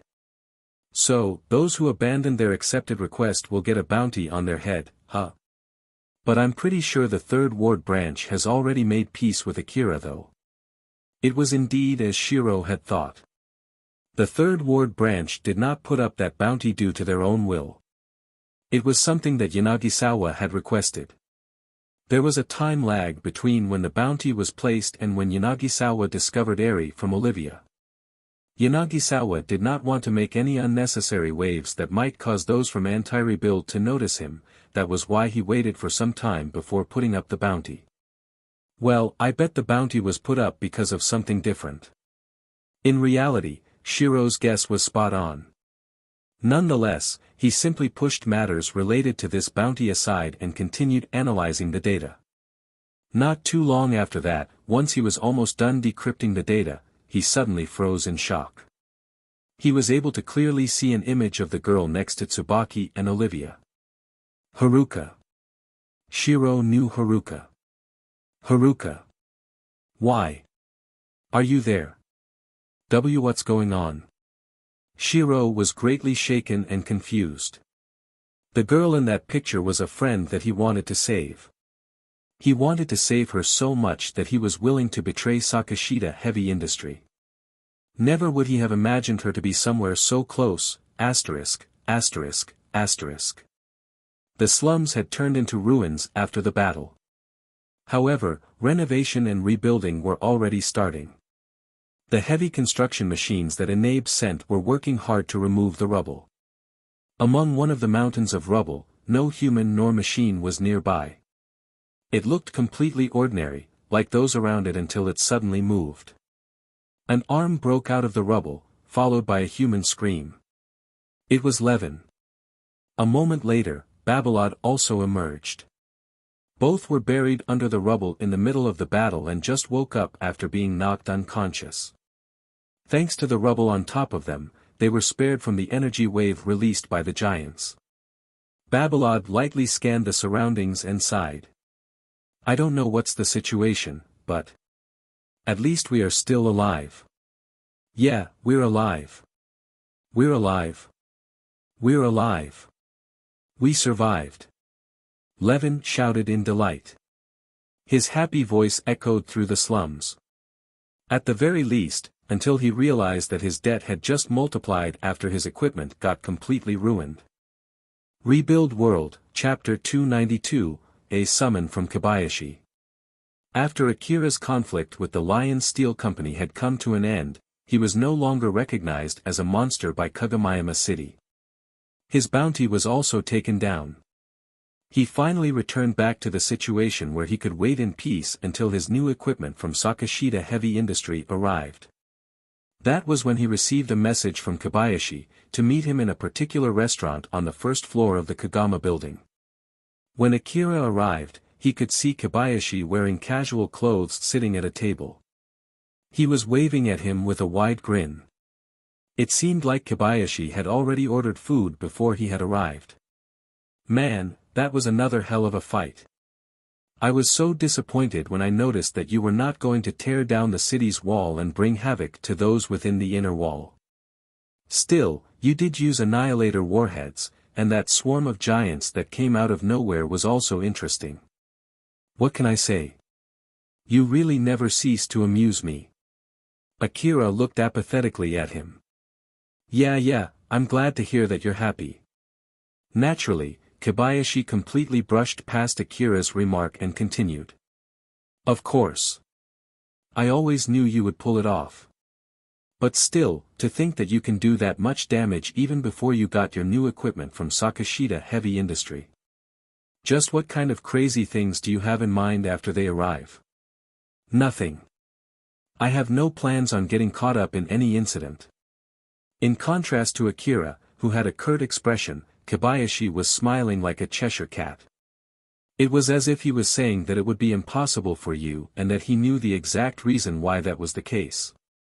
Akira sighed. It was a rather deep one. He knew he was partially at fault for the previous incident. Putting that aside, you have my thanks for getting me ammo and equipment through Katsuragi. Things would have gotten way out of hand had you not done that. So, I'm really thankful for it. Don't mention it. It's not like you're a stranger to me. As long as you do something to amuse me with the things I send you, it's all good. Akira did not want to get into a situation that would amuse Kobayashi. His emotions were in full view on his face, which had turned sour. Unfortunately, that only served to amuse Kobayashi even more. Akira sighed once more and decided to put that aside for now. He changed the subject. But still, how did you get those annihilator warheads? It's not something that you can get your hands on easily, right?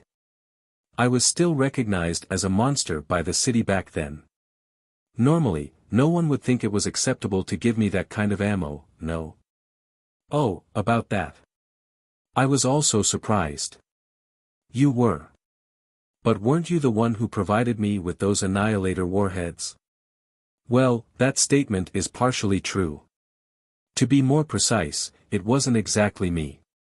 I'm sure you know about those annihilator warheads very well, since you shot a few yourself. Those warheads packed a lot of firepower. If it's only me, I would never be able to get those for you no matter how hard I try. Then, how did you get them for me? Akira looked at him in confusion while Kobayashi's smile widened. Since it's not something that I can get you, myself, it just means that someone else pulled some strings behind the scenes.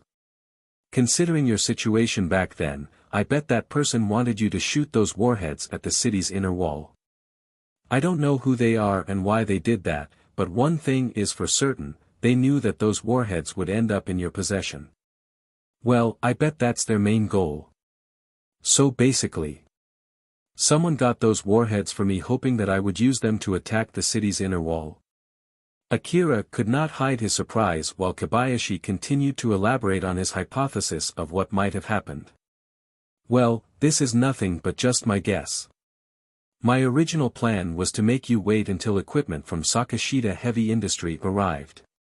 At least wait and hide long enough to get your equipment before you actually start fighting. The reason why I provided you with equipment and ammo is so that you don't get desperate and do something reckless. I even told the city that it was for the sake of holding you back as an excuse. When you get your new equipment, I plan on announcing the precise time you'll attack the city so that the city can prepare itself. I was even anticipating someone from the Nationalist offering to help you. That would no doubt result in a bigger fight. But before that came to fruition, someone managed to foist those annihilator warheads through the delivery I had set up and if this unknown person's plan came to fruition, that battle would have been so big that it completely obliterated both sides. Nothing outside the inner wall will be left after such a fight. However, seeing how Kobayashi was excitedly talking about destruction and mayhem, Akira could not help but get weirded out. Akira knew he was the reason why Kobayashi could come up with such crazy ideas. After all, he was the one who started it, so he could not blame Kobayashi for it. Thus, Akira spoke up to change the subject. By the way, you're actually a part of city management, right? Is it really okay for you to do something like that? If you're talking about the method I used, nope. It was absolutely not okay. No matter what the reason, I gave access to Annihilator Warhead to someone who was officially recognized by the city as a monster. It won't be strange if city management decided to put a bounty on my head. Akira was exasperated after hearing this. He then tilted his head and asked Kobayashi a question. So, it's not okay, huh? Then why would you do that? Did you get fired or something? Nope, as a matter of fact, I got promoted. What? How? Why? Regardless of what I did, the incident did come to a rather decent conclusion. Though I did provide you with annihilator warheads, you didn't fire it towards the city. Also, it had allowed you to defeat those giants, which has helped reduce the damage to the city. And it's fine just because of that? Yup, exactly.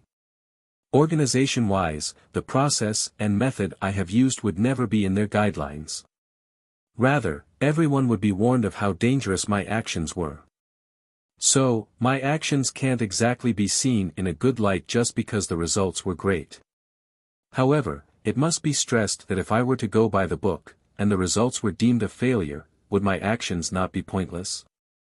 Doubly true when failure causes a huge loss. It was a very pragmatic way of thinking. In the end, Kobayashi was able to deal well with someone as dangerous as Akira and the damage to the city was kept at a minimum. Or at the very least, that was the evaluation of city management toward Kobayashi. Officers who kept their hands off this matter up until now could say anything they wanted, but in the end, the results spoke for themselves. None of their sharp comments could change the final evaluation. Neither could they fault Kobayashi for the damages. Meanwhile, city management did not want to lose someone competent in dealing with dangerous individuals such as Akira. Thus, considering that something similar might happen again in the future, the evaluation of Kobayashi's actions tilted in his favor. The fact that he was able to suppress and resolve the situation weighed more heavily than the fact that he supplied Akira with items that might cause considerable damage to the city. Not to mention his eagerness to push for such provisions were seen as decisiveness. In the case of Hikaru, her ability also got praised by city management. They considered her to be competent in dealing with Akira as well. Thus, city management had also decided that in the case something similar happened again in the future, they would first go to Hikaru to handle it. Food that Kobayashi had ordered beforehand started to be placed on the table. Before they started eating, Akira asked another question. "Well, the food is here, so let's get to the main subject right away. I'm sure you did not call me here just for some silly banter, right?" "Sure. The house that you're living in right now, it is still the same house that I introduced you to in the past, right?" "Yes, why?" "Sorry, but can you move to somewhere else?" "Sorry." Akira thought that Kobayashi had called him here to talk about some business connected to Kagomayama City.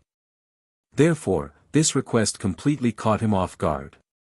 Seeing how Akira's facial expression twisted into something he anticipated, Kobayashi laughed merrily and continued. "Today's meeting is for my personal business, you see. Had I called you as a staff of city management, I would have told you to come to one of the restaurants on the upper floors. It's just too expensive for me to go there on my own dime." "Ah, but if you want to go there now, I don't mind." "No, it is just that what you said came out of the blue. Why are you suddenly asking me to move out of my house? The housing agency came crying at me, you know. Asking me to get you to move out to somewhere else." "Ah. I see." Even Akira, who was usually dense, was able to understand why that was. After all, he got into a fight with Lion Steel, which had completely flattened a portion of the slums. As expected, no housing agent would want the area under their management to be the next battleground for such a battle. It was not that hard for Akira to understand why they would be in tears. "They're willing to pay the expenses for your move." "Well, I do have a good relationship with them, that's why I brought it up.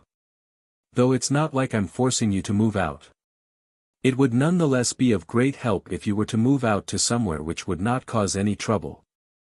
It's not like I'm refusing, but what will be the outcome if I refuse?" "Well, it's not like we can do anything about that, right? There are not that many people who have the courage to live next to you. So, I bet they would start cutting their contracts. The housing agency won't dare try to evict you by force. So, I'm sure that the most that would happen is the housing agency crying to sleep every night while they await bankruptcy." I see. Naturally, Akira would turn hostile if he was harshly ordered to get out. Similarly, he would feel guilty if they came at him, pleading while crying. Kobayashi noticed his feelings of guilt and made use of that opening. "It's not like you have any grudges against the housing agency, right? So just be nice to them and move to somewhere else. In the first place, that housing area is originally meant for hunters with rank 30 and below, you know. It's no longer suitable for you to keep living there. If you're willing to move out, I can at least help to find another place for you." Akira gave up and softly sighed. "All right. That's great then. In that case, you can sign here." Kobayashi then pulled out a document. Akira did ask Alpha to check the contents. Once he received confirmation that the document was okay, he signed it. Now that he had Akira's signature, Kobayashi returned the document to his bag and smiled. "We have a deal then. With this, others' evaluation of me will go even higher. What does me moving out have anything to do with their opinion of you?" "It's complicated. It has something to do with the inner workings of city management. I can't really say it to an outsider. But well, since it's not like we're strangers, I don't mind telling you. But in exchange, make sure to not cause any trouble and just move out, alright?" Akira was indeed curious about what lay under Kobayashi's smile. Considering that he had already signed the papers, Akira gave a nod. Alright, so, why? There is actually a plan to build up a second wall. Well, to be more precise, that plan had already been around for quite some time now. However, due to unforeseen circumstances and other priorities, it had been delayed indefinitely. But after the previous incident, Kagomayama City suddenly received a huge sum of money from Lion Steel. It was to reimburse for the losses caused by that battle. Because of how dangerous it was, the number of people who wished to get into the inner wall suddenly shot up, so the plan immediately got pushed forward. That battle caused considerable damage to the lower district, but the area inside the inner wall was unharmed. In other words, the populace started to understand the price of safety. Many had previously thought that living within the inner wall was nothing but a status symbol. They thought that reputation aside, living in the lower district was safe enough. Now, these people are flusteredly trying to move inside the inner wall. Thanks to that, the land prices inside the inner wall skyrocketed. It's quite extreme. There were even people who were living within the inner wall who got kicked out to make space. Well, granted that they were barely qualified to be inside in the first place. Anyways, even if we try to make more houses to accommodate the newcomers, in the end, it is surrounded by a wall, so the available land would not increase no matter what we do. Some demanded to build vertically, but there's a limit on how tall the buildings can go. That's why, by building a second wall, everything can be solved. Oh, I see. So basically, we will get the lower district surrounded by a wall as well, but naturally, once the wall is erected, land prices within that wall would jump up. Although it's still in the planning stage, they're already securing lands that are highly likely to be chosen. Kobayashi paused for a bit and smiled. So that's where you come in. Except for you living there, the area where you're living is actually a pretty good area. As expected, that was enough of a hint for Akira. Ah, I see now. The request for Akira to leave was because the housing agency wanted the land under their management to be chosen. Furthermore, city management wanted to avoid having Akira inside the second wall. Therefore, Kobayashi, who managed to get Akira to peacefully leave, would be better appreciated both by city management and the housing agency. Kobayashi broke out his trademark amused smile as he said. So there, you have it. Well, since they're willing to pay for the moving out expense, you can build yourself a luxurious home with that amount. Alright. Wait, build. Not rent. Yeah, you can build your own house. Just to let you know, I bet there's no housing agency around here willing to rent property to you. I'm sure you know the reason, right? Since Akira knew why, as expected, he could not think of any counterarguments. He just bitterly smiled with a troubled expression. In contrast, Kobayashi was still smiling as usual as he continued. Don't worry. Although their cases are not exactly the same as yours, many hunters have gone through what you are going through. As I promised, I will help you find a new home, so I will at least tell you how to deal with your current situation. Well, thanks, I guess. There was a tint of irritation in Akira's voice, but even so, Kobayashi's smile still stayed the same. Kobayashi advised Akira to build his own home on the outskirt of the city. It was the common choice taken by hunters who could no longer live inside the city due to certain reasons. Naturally, the condition for this was the hunter's relationship with the city, which had to at least be amicable. Not strained enough for the city to issue a military hunt if the hunters got close. At the same time, these hunters must be strong. The hunters must be strong because the outskirts were not a safe place. There were monsters from the wasteland and robbers from the slums. Thus, the hunters who were in this situation had to be strong enough such that those monsters and robbers posed no problem to them. As a matter of fact, they could even add security value to the area around where these hunters lived. Although they had to pay security to guard the house while they were off to hunt for relics or monsters, it was not that different from when they lived inside the city. In the city, they still had to pay for the security of their homes. This deposit would be paid to private security companies, which would be held responsible for keeping the area where their houses were safe. When an individual hired a group of guards, there were cases where they got along and performed really well. Some formed a new private security company, which would contribute to the long-term safety of the area around their houses. As the safety level increased, others would naturally flock there. The price of land would naturally increase, and the economy of the area would develop. After it reached a certain standard, eventually, that area would be recognized as a new portion of the lower district of the nearest city. When it reached that point, the original hunters who first started establishing their homes there would be recognized to have contributed greatly to supporting a new economic area. This would be reflected in their track record, which in turn would allow them to rent a house in the city again, if they wish, of course. Furthermore, Kobayashi recommended Akira to use those from Cheryl's gang as his guards. That way, there was no need to start a new private security company from scratch. It was already known to be an organization formed under Akira's support. Thus, it had enough power to keep an area safe even within the slums. Furthermore, it was connected to Anabe, a city officer. It was a perfect choice. Meanwhile, before his new house got completed, he could live in Cheryl's base. After listening to Kobayashi's advice, Akira left and went to Cheryl's base. As expected, Cheryl was extremely happy when she heard about this plan.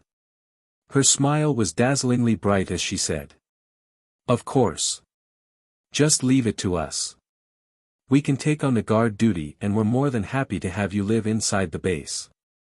To be honest, I don't mind if you use this base as your new home, you know. You can pick any room that you want. We'll empty it for you. We can also change the layout of the base if you want. Thank you for your offer, but it's alright. As expected, I want to have my new house properly built somewhere else." "I see, in that case, how about next to this base? It'll be convenient to have it nearby. I will carefully ponder it over. I will also have to think carefully about the blueprint for the house as well." "Indeed. It's not like you can just change the layout once it's built and you find something unsatisfactory. I think it's best to take your time to plan it out before deciding." The longer Akira had to plan, the longer he would have to stay in her base. That was why Cheryl carefully and fervently encouraged him with her charming smile. "You're right. I will take my time to think about it. I need to think about how much money I have to set aside for this as well. Ah, by the way, Cheryl. If Viola is around, tell her to come and meet me. There's something I need to talk to her about." "Of course." Cheryl was not really sure how his expenses would have anything to do with Viola. Nonetheless, she quickly called Viola over. Since Viola had something to do in the base at that time, she quickly came over to see Akira. "Akira, long time no see. I heard you have something to talk to me about." Viola came and smiled amicably at him as she spoke. However, her expression was slightly tense. Akira had almost killed her after she got him involved in an incident in the slums. It was after she negotiated with him, that he agreed to spare her life in exchange for helping Cheryl's gang. The previous time she met Akira was back in Mihazono Ruin, when he threatened her to tell him about Chloe's whereabouts. To repay her for the information, he stated that he would not regret sparing her life. Before he left, he reminded Viola, to hope that Chloe was really there. Viola had no idea if Akira was able to find Chloe with the information she gave him. If he was not able to, that might be the end for her. Akira might kill her right now. Although it was now removed, Akira had a 50 billion orum bounty on his head and even tried to kill a member of the founding family of the Lion Steel Company. Though no one knew for sure if he was the one who did it, Chloe's death was already widely known. Akira was someone who would not hesitate to kill when he decided to. It was regardless of who that person was. Naturally, Viola could not maintain her usual calm in front of such a person. However, Akira did not notice how she felt as he casually asked Viola. Say, Cheryl is basically indebted to me, right? If I'm not mistaken, it's about me being a hunter supporting her gang. Furthermore, you're helping the gang to repay that debt. So, about that, how much of that debt is left? A rough approximation is enough. Hearing his question, Viola sighed in relief as her usual smile returned. Let's see, probably somewhere about 50 billion orum. 50 billion, huh? That amount was the highest Viola could come out with, which she would not get Akira to be suspicious. At the same time, it was also to push Akira to keep sparing her life so that she could help Cheryl's gang repay the debt. Although Cheryl did think that amount was a little exaggerated, she did not say that outright. She only sent an easy-to-notice questioning glance at him to let Akira know. However, since Akira was rather inept in that kind of thing, and with it being the same amount as his now removed bounty, he did not question it at all. He simply declared. I see. Well, Cheryl, considering all the things that I put your gang through during my conflict with Lion Steel, let's take it that we're even. You don't need to pay me back anymore. Cheryl and Viola were equally surprised to see Akira casually let go of such a huge sum. He then continued. As for the debt that you have for me backing your gang, well, considering that your gang will guard my house soon and with other things like investment for the relic shop, what do you call that, again? Stock. We can call that even as well. I hate having to deal with debts and stuff like that. After hearing that, Cheryl's surprised expression quickly turned into a big smile. In a sense, that debt was her only connection with Akira. If it was taken away, she would have felt more anxious than happy. However, with Akira mentioning about guarding his new home as well as investing in the relic shop, it meant that they were still connected. This helped relieve her anxiousness. It also allowed her to know that Akira believed that she had been a great help during his fight with the Lion Steel Company. This made her on cloud 9. Of course. Akira, thank you very much. I will be in your care in the future as well. Yeah, I'll be relying on you. Now that matters with you are done, next would be Viola. Sure, what can I help? The reason why Akira let Viola live was so that she could help Cheryl repay that huge debt to Akira. Now that Cheryl's debt was gone, as expected, Viola could not hide her unease. I brought up what you owe to me back then when I asked for information about Chloe's whereabouts. I did that because I didn't have money back then. But now that I have money, as I thought, it's better for me to repay you that way, right? I'm pretty sure I did say that it would at least cost a few million orum. It might be with a few more zeros though, do you remember? I do. If it's only a few 100 million orum, I can pay you. Depending on how many zeros you add, I might still be able to pay for it. Akira really did have that much. Lion Steel did not raise any issues and it came to his compensation for what he had lost in that battle. Thus, it was processed quickly. The whole thing included all ammunition used, his new equipment and the bike that he had lost. It all totaled to 20 billion orum. Representative Alice stated to Akira that the Lion Steel Eastern District main branch would compensate for all the losses from that incident. Naturally, Akira did not expect them to just simply pay 20 billion orum without saying anything. This just reminded him how powerful these so-called large companies were. Akira did convey his thoughts on compensating Shiro back the amount. He asked Shiro if it was better for him to return the 16 billion orum back. However, instead of getting told that he could just return the money, Shiro got angry at him. Shiro warned Akira that he should prioritize his request, just like what their original deal was. Thus, Akira was able to get the money to pay for Viola's information.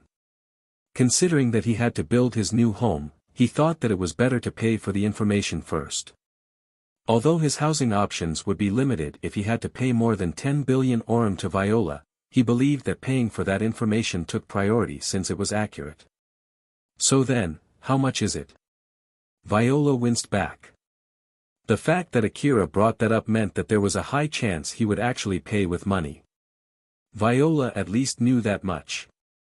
However, if he paid with money, it would mean that the thing Akira had put up as collateral would be returned. Namely, the thought of not regretting sparing her life. On the other hand, if she said some impossibly huge sum just to make sure Akira would not be able to pay it, he would see through her intentions. Otherwise, Cheryl would point it out. That would definitely worsen her situation. Viola then smiled with her usual mysterious smile as she said. But before that, I want to ask you a question first. How much value did my information provide compared to my debt to you? Back then, you told me to hope that you would find Chloe there, nothing more. As I said, Chloe was actually there, right? So, with that information being correct, we need to first admit the value of that information. So then, how much is it valued? Let's see. Akira pondered. Seeing that, Viola's smile widened. However, it was only from the outside. On the inside, she got even more tense. Akira eventually made his decision. If Cheryl asks me to dispose of you, I will at least ask for the reason first and think about it before actually disposing of you, I guess. After all, it is thanks to your information that I was able to find Chloe. Viola felt like she was freed from shackles when she heard those words. It meant that Cheryl would no longer be able to simply decide her life and death. Viola could not help but to leak out an honest smile. In that case, that is good enough for the information. That was our agreement back then, so I don't need you to pay me anything. Is that so? But you did ask me if I can pay it or not. So wouldn't money be better? Seeing Akira uncertain, Cheryl intervened with a smile. Akira is right, money is better. If you're holding yourself back because of how expensive it is, the gang would help pay it too. You don't have to worry about it. Moreover, we can also ask Inabe-san if need be. Cheryl was thinking of disposing Viola once she was done with her. Now that her debt to Akira was mostly gone, she did not see any issue with getting rid of Viola considering she no longer had a need for her. With a hunter as powerful as Akira, who would go as far as fight against a company like Lion Steel, there was no longer any need to have Viola handle relationships with other organizations. If Akira resolved this matter with money, then he would really have no reason to keep Viola alive. That was why Cheryl suggested Akira to resolve the matter with money. Seeing Cheryl pushing that option, Viola quickly interjected. No, that would be a horrible idea. No matter what the reason, it's not good to turn back on the deal that you've made. Trust is extremely important for a strong hunter. So, it would be horrendous if you did that, you know.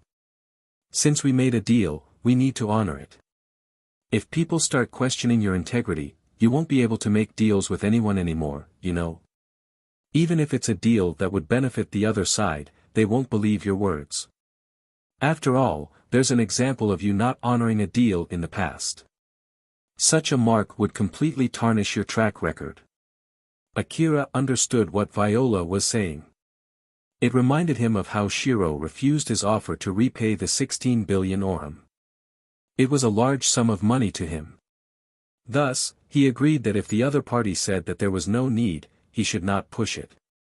Besides, keeping it was more beneficial to him as well. You have a point, alright, that will be all then. Is that so? Well, I'm busy right now, so please let me excuse myself. Viola smiled, turned around, and left the room. She could hear Cheryl click her tongue behind her. In the end, Viola managed to get through this meeting safely, though, only barely. She was still alive.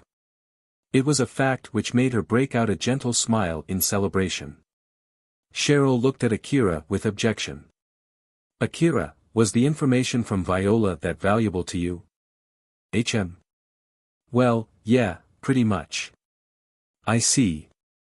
Cheryl smiled and was determined to learn how to gather information to reduce Viola's usefulness to Akira, asterisk. Akira then returned back home. He enjoyed his last dip in the bath of that house. With the vacate document already signed, he planned on bringing his stuff to Cheryl's base the next day.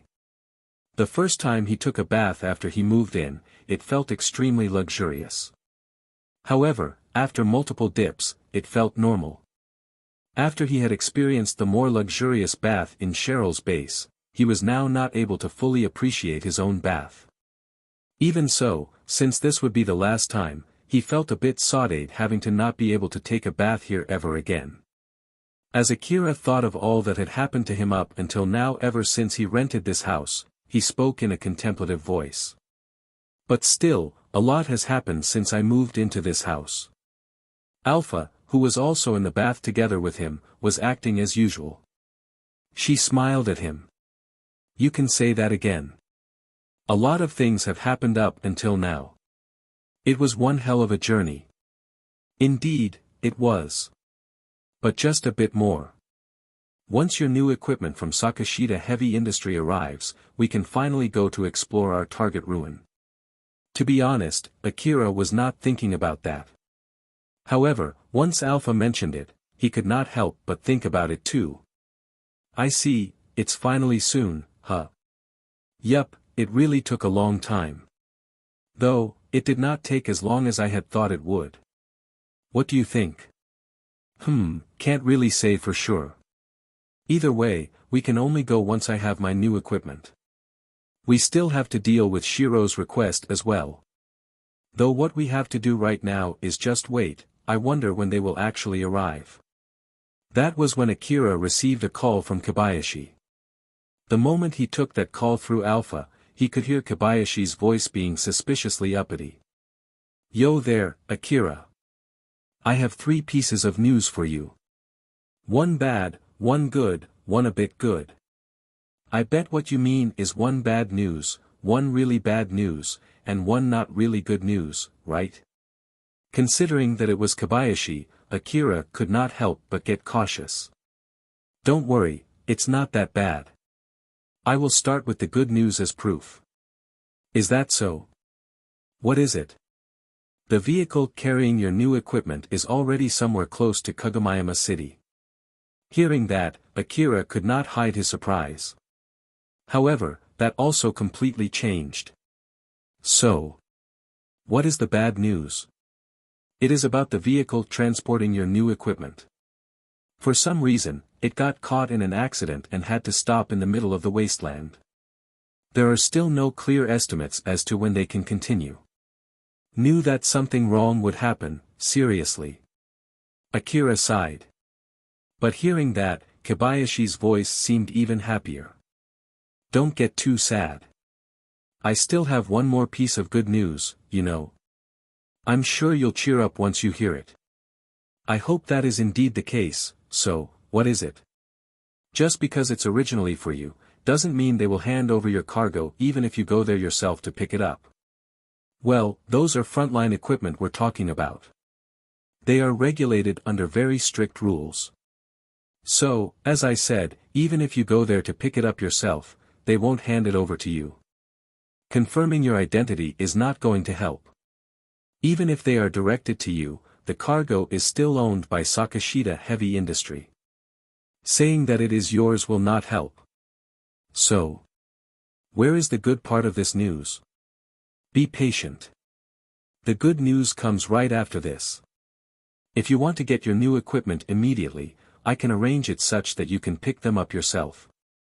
Basically, you will be taking on the role of a transportation personnel. Isn't that great? Well, if it's too much trouble going there yourself, feel free to just wait until they arrive. Tell me, isn't this good news? What will happen to my stuff if I say that I will just wait? They will arrive late, that's all. Though, I can't really say for certain how late they will be. You keep asking me when they might arrive, so I assume you want them as fast as possible, no? That's true, I'll be counting on you then. Of course. Just leave it to me. I will get to work right away. You should also prepare yourself when you go pick them up, alright? Until then, later. After Kobayashi ended the call, Akira frowned and seemed rather troubled. It was indeed great that he could pick his stuff up himself. However, the fact that an intercity transport vehicle got stuck in the middle of the wasteland was rather suspicious. Akira had once traveled in an intercity transport convoy from Kagamayama City to Ziegelt City. At that time, there was also an incident. However, the transport convoy did not stop at all. Therefore, something big must have happened for an intercity transport vehicle to stop in the middle of the wasteland. Kobayashi's fervent encouragement for him to go there only served to prove his worries. Alpha made her usual smile as she spoke. Let's hope it's nothing big. We can prepare as much as we can before going there to pick up your new equipment. Yeah, let's do that. Akira smiled bitterly. He already knew that his wish would not be granted. It was clear Alpha also shared the same thoughts. Otherwise, she would not have added prepare as much as we can before going. Rebuild World, Chapter 293, that Akira. Inside a certain room in the upper district of Kagamayama City, Shugadome, an officer from Sakashita Heavy Industry, was looking solemnly at the person in front of him. Welcome. Or so I want to say, but is this everyone from the investigation team? Just you. Alone. Even in the face of a high-ranking officer from Sakashita Heavy Industry, that man, Maruwa, was still completely calm. The anti-rebuild is working very hard every day to ensure the survival of the Eastern District. As such, we're always short on people. It's not easy to adjust our posting, you see. It seems like they had to go through a lot of trouble just to send me here. I hope you can understand. Thank you and I apologize. I know you must be very busy. After that short exchange, it had clearly shown their standing toward one another. Shugadome then stepped into the main subject. Well then, please start the investigation right away. If you need extra help, we will send some of our men as well. Very well. By the way, just to make sure, this Shiro-kun, who is mentioned in the documents, do you have any objection if we deal with him ourselves? Shugadome squinted his eyes. Of course, but please only do so when there are no other alternatives. If you kill him unnecessarily, we will see that as a hostile act toward our company. It was a firm warning from one of the 5 biggest corporations. Everyone in the Eastern District knew just how frightening crossing them was. It was not an exaggeration, nor an overstatement. It literally meant picking a fight against 1/5 of the whole Eastern District's economic zones. Even so, Maruwa was completely calm. No need to worry about that.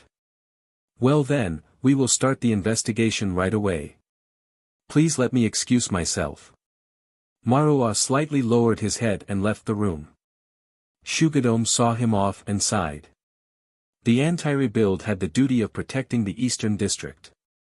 Among them, there were those who were extremists. They saw everything as minute when compared to the sake of protecting the world. I can only hope that things would get resolved peacefully. Acting based on caution did not always go along with being effective. As a high-ranking officer of Sakashita Heavy Industry, Shugadome always reminded himself of that fact. He understood that he had no other choice but to use such people with great caution. Nonetheless, Shugadome still had a migraine whenever he saw how these kinds of people around him continued to increase. Maruwa left Shugadome's room and walked past Yanagisawa in the hallway. That must be Yanagisawa, huh? Well, my priority right now is to investigate Shiro-kun. Let's put matters related to him for later. An investigator from anti-rebuild, huh? It seems that I must hasten the plan. Though both recognized each other, they did not say anything as they walked past each other, ******. Akira took the camping vehicle that he received from Carol to drive through the wasteland. His destination was where the intercity vehicle got stuck. After he spoke with Shizuka and spoke with Katsuragi, Akira prepared as much as he could. Though, as expected, he could not retain his previous bike, the one he bought from Ziegelt City. Likewise, he could not get more Annihilator warheads. At the very least, he was able to refresh his supply and do some maintenance for his augmented suit and rifles. With all the supplies that he stuffed into the vehicle, the insides felt stuffy even when only 2 people were on board. Akira and Shiro.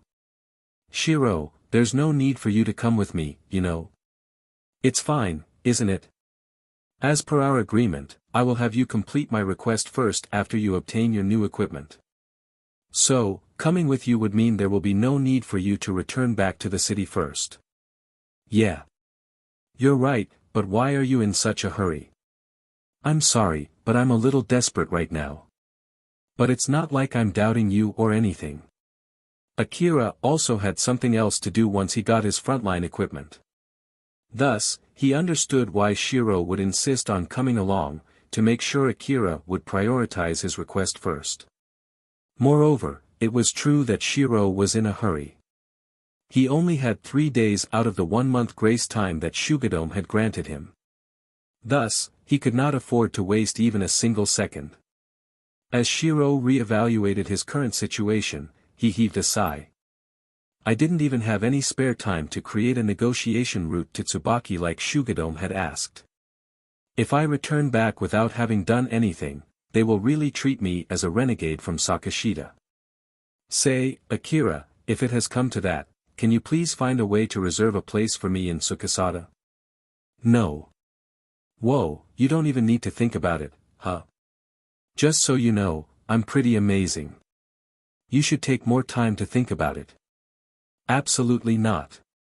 Shiro sighed once again since Akira showed no signs of willingness to negotiate. Though, it was just a huge misunderstanding on Shiro's part. Akira actually had no connection with Tsukasada construction, thus, he was incapable of fulfilling Shiro's request. In that case then, Akira. How about I focus on creating a negotiation route to Tsubaki-en? Shiro was only saying so jokingly, but he stopped midway when he noticed Akira's face twitched. You. Don't tell me you already have a route to contact Tsubaki. I don't. That's a lie. Then what is with that reaction? I negotiated with Tsubaki before, that's all. But that has already been concluded. So, it's not a lie. I have no negotiation route to Tsubaki. Concluded? Then how are you still alive? Sakashita tried to negotiate with Tsubaki before. After conveying the contents of our offer and its demands, she killed everyone there. This included the negotiator and his escorts. The negotiator even got his whole body sliced into minced meat, you know. Well, except for their head. Hearing that, Akira was once again reminded of how precarious the situation was back then. His face turned slightly pale. Meanwhile, on the other hand, Shiro could relent as this was an unexpected opportunity. Although the negotiation ended in failure, you were able to still negotiate. Heck, you're still alive, which means, you do have a route to contact Tsubaki. Please. Help me make a negotiation route to Tsubaki. No. What? Why? Does it have something to do with Tsukasada? If yes, I'm willing to talk with Tsukasada about this. It's not that simple, alright? Let's just put this matter for later. The intercity transport vehicle is coming into view. Since the gigantic intercity transport vehicle was visible from afar, Shiro decided to acquiesce to Akira's demand and give up for now. I'll definitely bring this up again later. Akira sighed. Alpha, Shiro is asking for that. So, what's the actual situation? Can you find a way to make a communication route to Tsubaki? That will depend on how they define this route. If it's only a single opportunity to negotiate with Tsubaki without any guarantee for their safety, then yes. But to be honest, I don't see why we have to do such a thing for him. That's true. As the intercity transport vehicle was getting closer. Suddenly, a call through the general-purpose communication line reached Akira. I am a representative of the private military contractor, Brunkel. Under the agreement with Kagamayama City, Mirakawa City, and Tarkian City, the area ahead is closed off due to various reasons. I'll send you the exact area that is closed off. I apologize for the inconvenience, but please take another route. This is Akira, a hunter. I have some business with the Atlas D2771 inside that enclosed area. I already have permission from Kagamayama City. I will send you the documents, so please check them. Akira forwarded the documents. The guy on the other side checked them and exclaimed in surprise. I've confirmed the documents. So, you're that Akira, huh? I have things that I need to explain first, so stop your vehicle at the designated location. Sure. Akira closed the call and made a bitter smile. Welp, it seems like it has come to a point where they recognize me as, that Akira, huh? That just shows how great your track record is. I guess you're right. Alpha said with a smile, to which Akira was only able to agree. Akira stopped the camping vehicle pretty close to one of the intertransport vehicles. Its large size was barely able to fit into his view. Around him, soldiers from Brunkel were patrolling around the closed-off area to secure the intercity transport vehicle. Akira, for some reason, found them to be strange. Alpha, it might be just my imagination, but aren't they posting more soldiers within the enclosed area instead of around its outskirts? That seems to be indeed the case. Just what is going on? Akira frowned, considering that Kobayashi sent him there with such a huge smile. Some kind of incident was bound to happen. Seeing some men from Brunkel approaching the camping vehicle, Akira stepped out. Those men looked at Akira with interest. So, you must be Akira, right? I'll give you the map information for Atlas D2771. Your stuff should be in there, so you can go to pick them up yourself. I'm sure there's no need for me to warn you, don't take others' cargo, alright? We might suspect you of trying to steal something if you go outside the indicated areas. So, don't go around entering places. Just only go through the doors that are open. Alright. Up until that point, that warning was pretty reasonable. After Akira received the map information, the explanation took a strange turn. I don't mind if you decide to fight against enemies, but as expected, it would be great if you can avoid using annihilator warheads. The damage to the vehicle will be too big and it might damage the other cargo as well. For Akira, who was there only to pick up his cargo, he did not expect to find words like enemies and fight. What exactly is going on inside the vehicle? Or more like, why did an intercity transport vehicle get stuck in the middle of the wasteland like this? You didn't hear anything from Kagamayama City? Yeah, I only heard that the cargo I've been waiting for quite a long time got stuck in the middle of transport. I was advised that since it might take a long time to arrive, I should go pick it up myself. I see. In that case, I'm sorry. I can't tell you anything, I don't have the permission to do it. It's fine, in that case, if the situation is really that awful, just tell me what you can tell me. The guy tilted his head and hummed before speaking. We are here basically to take over the job to close the area around Atlas D2771. Most of the team members present have hunter ranks around 60. Though we were offered the job to storm into the vehicle, we refused. It just doesn't seem to be worth the trouble. Basically, there was something dangerous inside the intercity transport vehicle. It was so risky that a group of rank 60 hunters refused to go in. Though Akira was very thankful for that information, it did not change the fact that he was heading there. He knitted his eyebrows at the thought. Thank you for the valuable information. You're welcome. Akira returned back to the camping vehicle. The guy saw Akira off with an amused smile. As they watched Akira drive his camping vehicle toward Atlas D2771, the men from Brunkel talked about their impressions of him after seeing that Akira up close. So that was Akira, huh? The hunter who had a 50 billion Aurum bounty on his head. He doesn't look that strong, so I wonder just how strong he really is. Yeah, that was Akira. I heard that he obliterated a group of hunters that tried to kill him all by himself. I bet the right amount for his bounty should be way above 50 billion Aurum. I would bet on that as well. You have to consider the fact that he dared to pick a fight against a branch of the Lion Steel Company and survived. So, there's no doubt his bounty should be way more. Also, he's still young, you know. I bet hunters who eventually manage to go to the front lines are just like him. Well, I don't know all the details, but we should just enjoy his fight from here.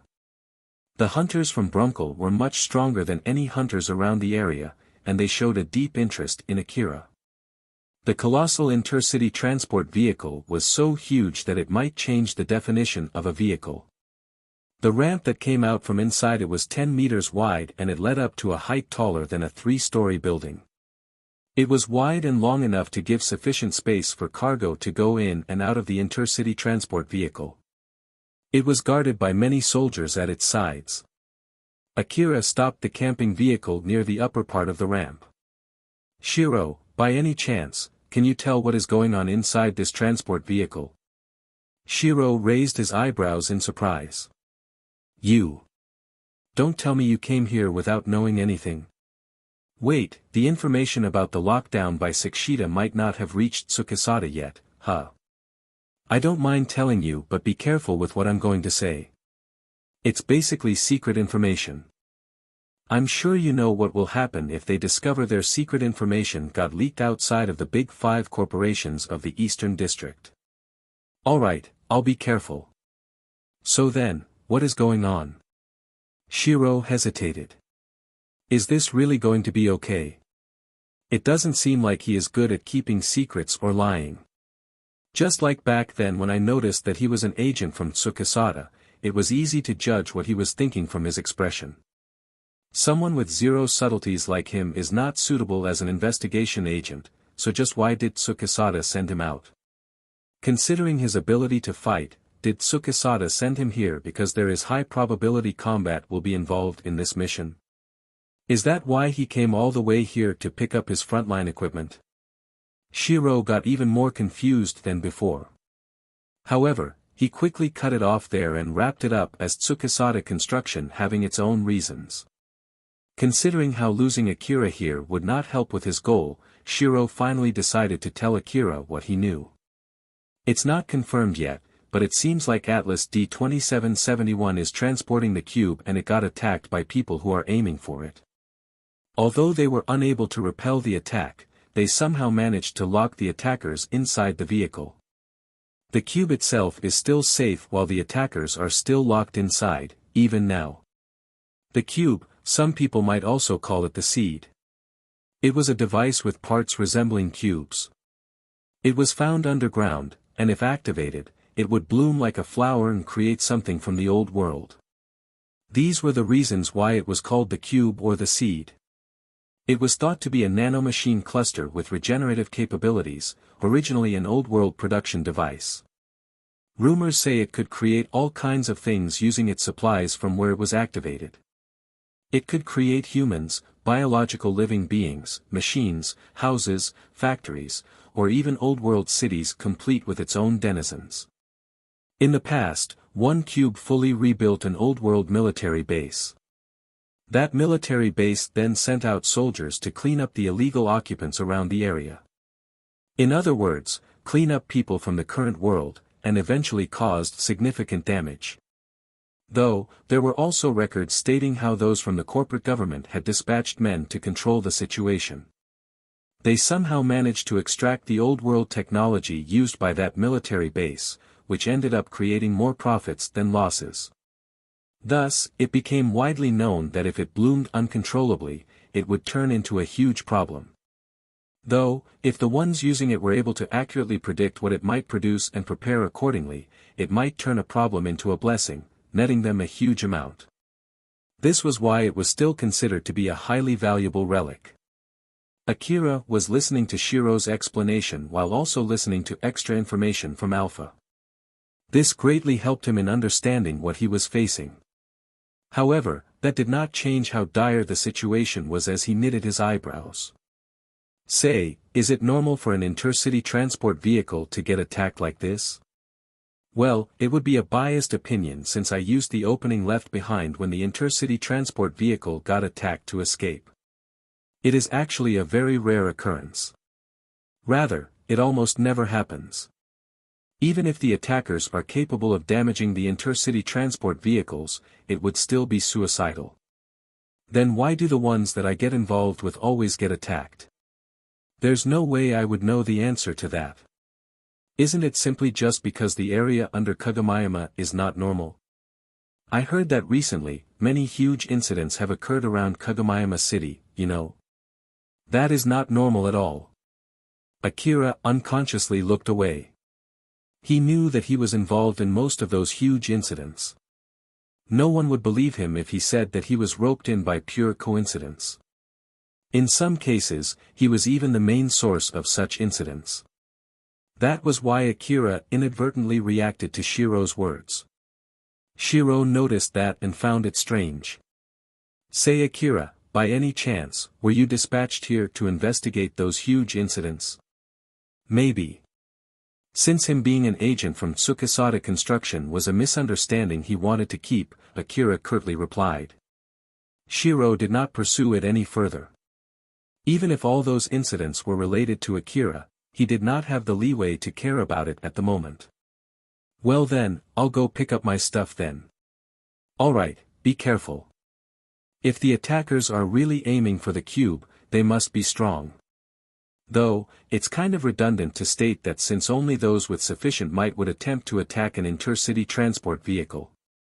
Yeah, it's not like my aim is to fight them anyway. I will just quickly leave once I get my new equipment. Akira prepared himself to go inside the intercity transport and left the camping vehicle. Up the ramp, it led into the cargo compartment of Atlas D-2771. The squad sent to secure the transport vehicle were securing the junctions that connected to multiple compartments. Akira walked through the cargo sector A7 and eventually stopped in front of a door. He gazed at it as if he was trying to peek through it. Akira's information-gathering device noticed what he was trying to do and prioritized its computational power to analyze the information coming from in front of him. Though it reduced the area under its watch, it greatly increased its accuracy. It was to the point that a normal wall would seem transparent to him. However, Akira could not see through the door. It didn't work, huh? Alpha, can you give me a hand? Though he was not able to do it using the power of his information-gathering device, it might be possible with Alpha's help. That was why he asked for her support. Though it would serve as excellent training if he relied solely on his own ability, it would be meaningless if he lost his equipment in the process. Thus, Akira was planning not to hold back. He was willing to rely on Alpha's support whenever necessary.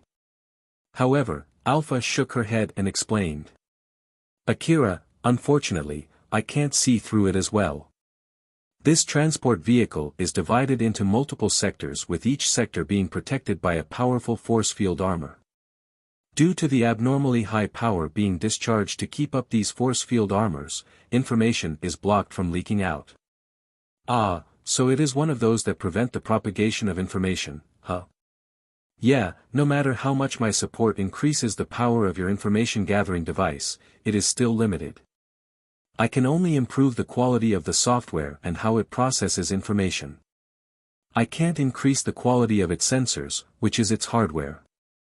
If the sensors can't even pick up signals from the other side due to interference, I won't be able to do anything about it. I see, alright then. Please provide me with support for the other parts. No matter what is going on inside the transport vehicle, I really need to pick up my new equipment no matter what. Of course. Just leave it to me. Seeing Alpha's usual smile filled with confidence, Akira pulled himself together and smiled back at her. The locked door between the sectors prevented him from going any further. However, Akira already received permission to unlock them. Once he informed the guards nearby that he was going to open the door, a vehicle-wide announcement was made. It warned everyone in the area that the door was about to be opened. There was fear of the attackers waiting behind that door. Everyone in the area was tense as they readied their rifles, this included Akira. The door slowly opened, and information started to get leaked through the small opening. Akira quickly acted and analyzed whatever he could. Any result was shown in his enhanced vision. He could even see the route that laid in front of him, and fortunately, no enemies were detected. It seems all right. I'm going in. Akira went through the open door and into the hallway. Immediately after he entered, the door automatically closed, once again isolating that sector. As he proceeded deeper, he was ambushed by enemies in the form of a swarm of small multi-legged drones. They were able to freely run along the ceiling, walls, and floor. Some were even capable of flight as they shot Akira with their laser cannons. However, with his current equipment, they were basically harmless.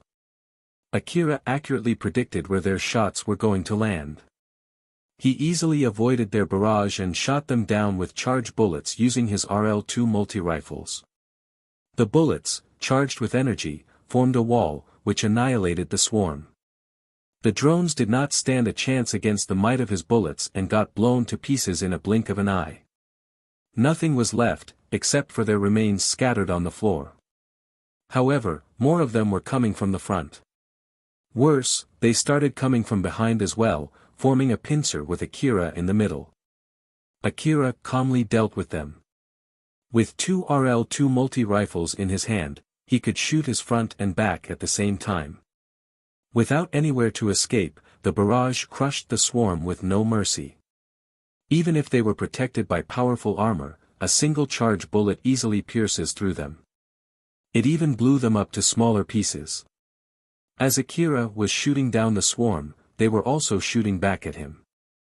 Some of the drones used their defeated counterpart as shields. They managed to survive barely long enough to shoot back at him. Their laser cannons released a concentrated beam of energy that even scorched the air. The beams melted through metal as they went straight for Akira. However, Akira remained unfazed. He completely saw through where those rays were going and evaded them. Meanwhile, the heated air from the lasers was completely blocked off by his augmented suit's force field armor. The battle only lasted for a few minutes. In that short time, countless lasers and bullets were exchanged in that narrow hallway. Akira, the winner, was completely unharmed. Even his breathing remained steady. Meanwhile, the swarm got completely obliterated. Even rank 60 hunters were not willing to go inside this vehicle. That ambush Akira had just received clearly showed the reason why. However, he handled it flawlessly. As a matter of fact, he seemed to be a bit disappointed. They were weaker than he had expected. Especially when his enemies were aiming for the famous, invaluable cube. Is that it? Seeing how he reacted, Alpha smiled and said. That's because of my support, so it only amounted to this much. Well, you have a point. Akira did not retort and simply agreed to what she said. Alpha's smile turned softer and kinder. You've also gotten stronger. As expected, after surviving the fight with Lion Steel, Akira had indeed become stronger than before. So much so that even Alpha had to truthfully admit he had done well. I see. Akira smiled, he seemed happy. He felt both a sense of accomplishment and happiness since before he realized it, he had become strong enough for Alpha to recognize his strength. His personal strength and his frontline equipment, Akira had satisfied one of the two requirements to go and do Alpha's request. Furthermore, it would not be long before he satisfied the other requirement. That was when Alpha lightly teased him. But Akira, no matter how weak your enemies are, you should not hope to fight strong enemies, right? I know. I also prefer weak enemies. I've been fighting so many strong enemies up until now. It's great to have an easy battle like this from time to time. Alright. Let's go. Akira smiled bitterly and went deeper. After he left the hallway, a change suddenly occurred. Some of the scattered pieces left over melted to form a liquid and started combining into a single object. This green liquid spread along the floor, consuming any other pieces it made contact with. A large green puddle gathered in one place and started to solidify, as if it was using the metals that it had consumed as materials, eventually, forming a humanoid object. Once no more liquid was left on the floor, all the wreckage around already got consumed by it. The only thing that remained was a girl formed out of that liquid. It was a young girl clad in an old-world augmented suit. She glanced in the direction where Akira went, and then a moment later, she started running in the opposite direction. Rebuild World, Chapter 294, Shiro's Surprise. Two groups of hunters just arrived in the cargo sector A7. This was the sector that had become the only way in and out of Atlas D-2771. They came to secure the intercity transport vehicle and eliminate the attackers. One of the teams was headed by Tatsukawa and Wuxia, while the other team was led by Zealous. Tatsukawa seemed fired up as he heartily laughed. Good grief, if only they had hired us to escort the intercity transport vehicle itself. This would not have happened. Now, they're calling for us when it's already too late, am I right, Wuxia? The offer did reach us before, though. In the end, we could not agree on the reward they offered. It did. But well, if we could not agree on the reward, then it was still their fault, right? The offer came in a rush. We were going to do it when it came. I did say that I don't mind accepting it, but you got a little annoyed and demanded a huge amount, remember? Saying something like, they should have offered at least this much for interrupting our good time.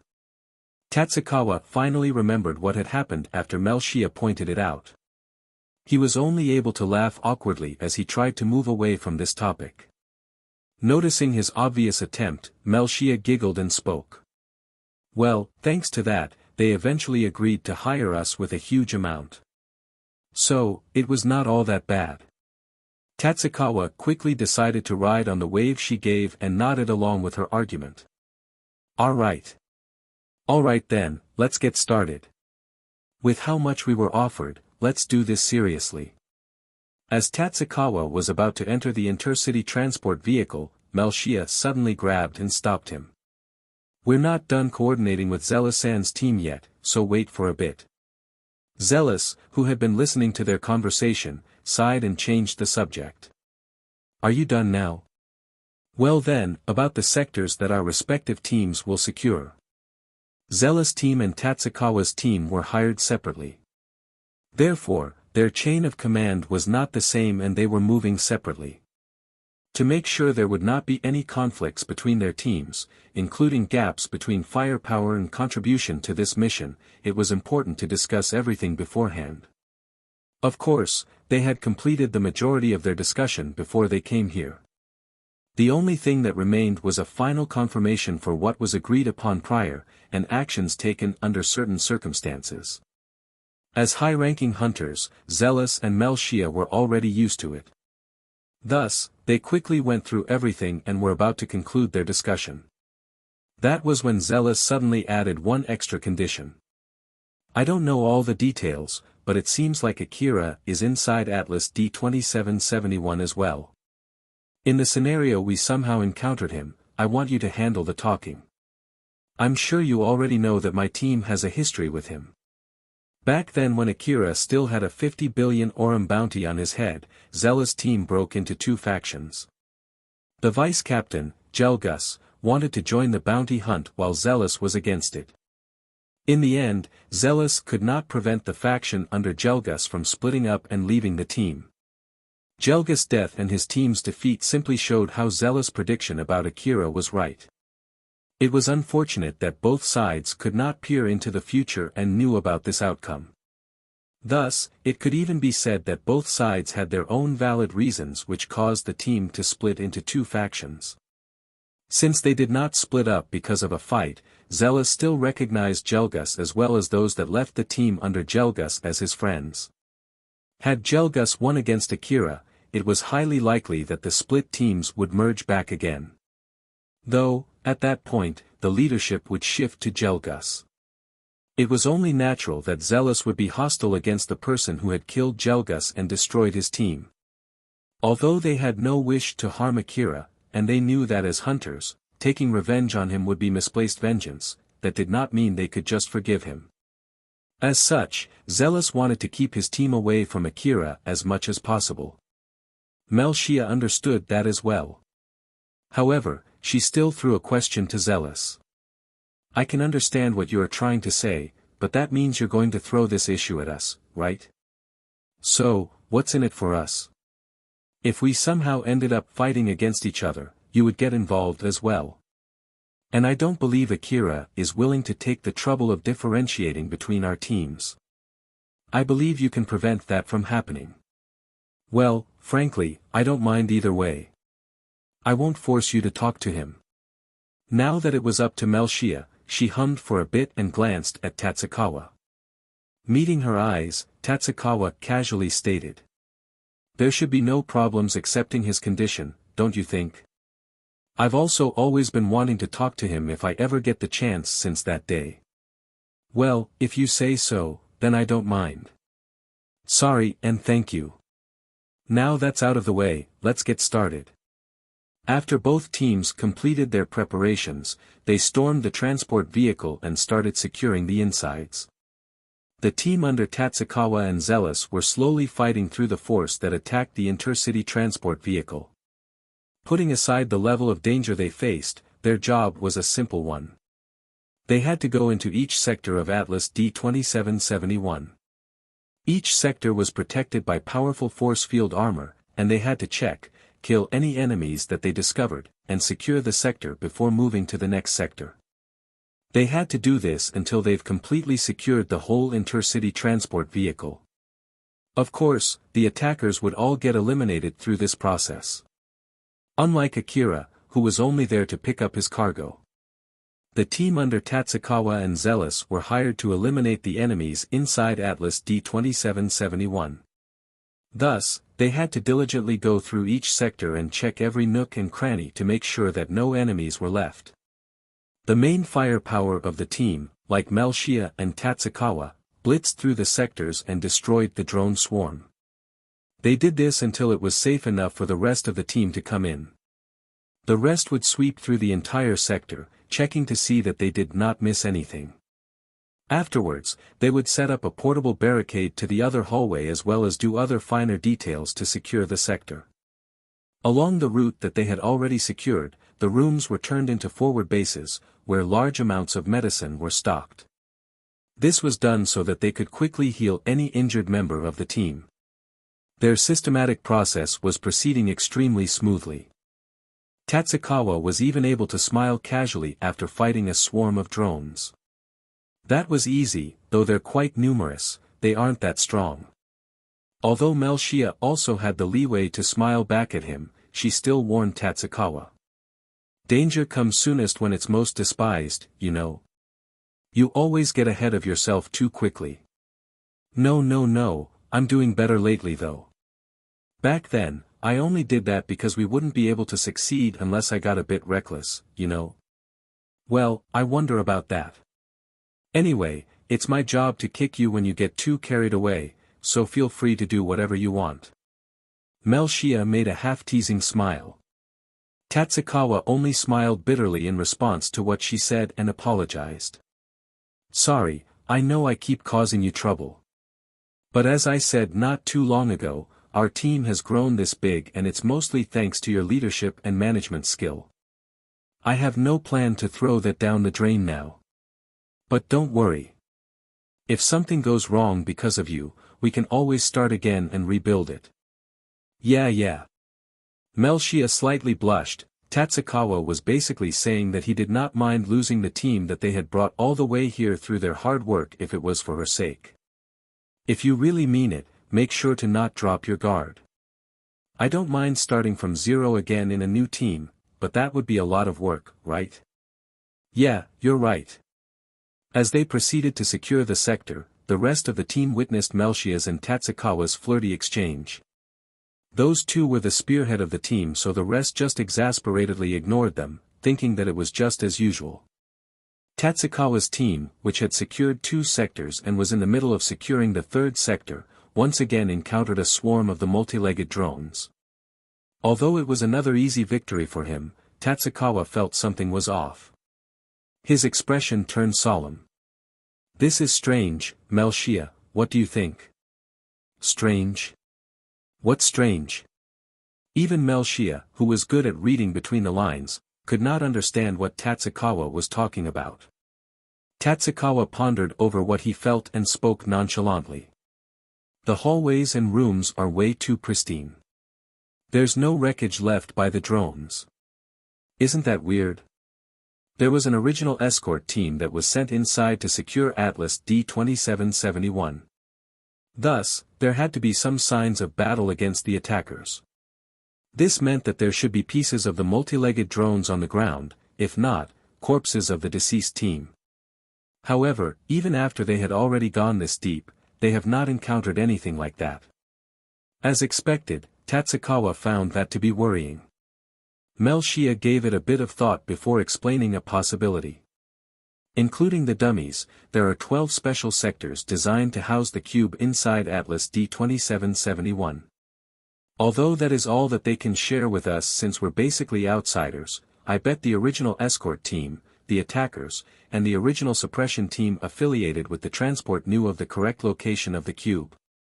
So, it is possible there are no leftovers around because the battles only occurred near the sector housing the cube.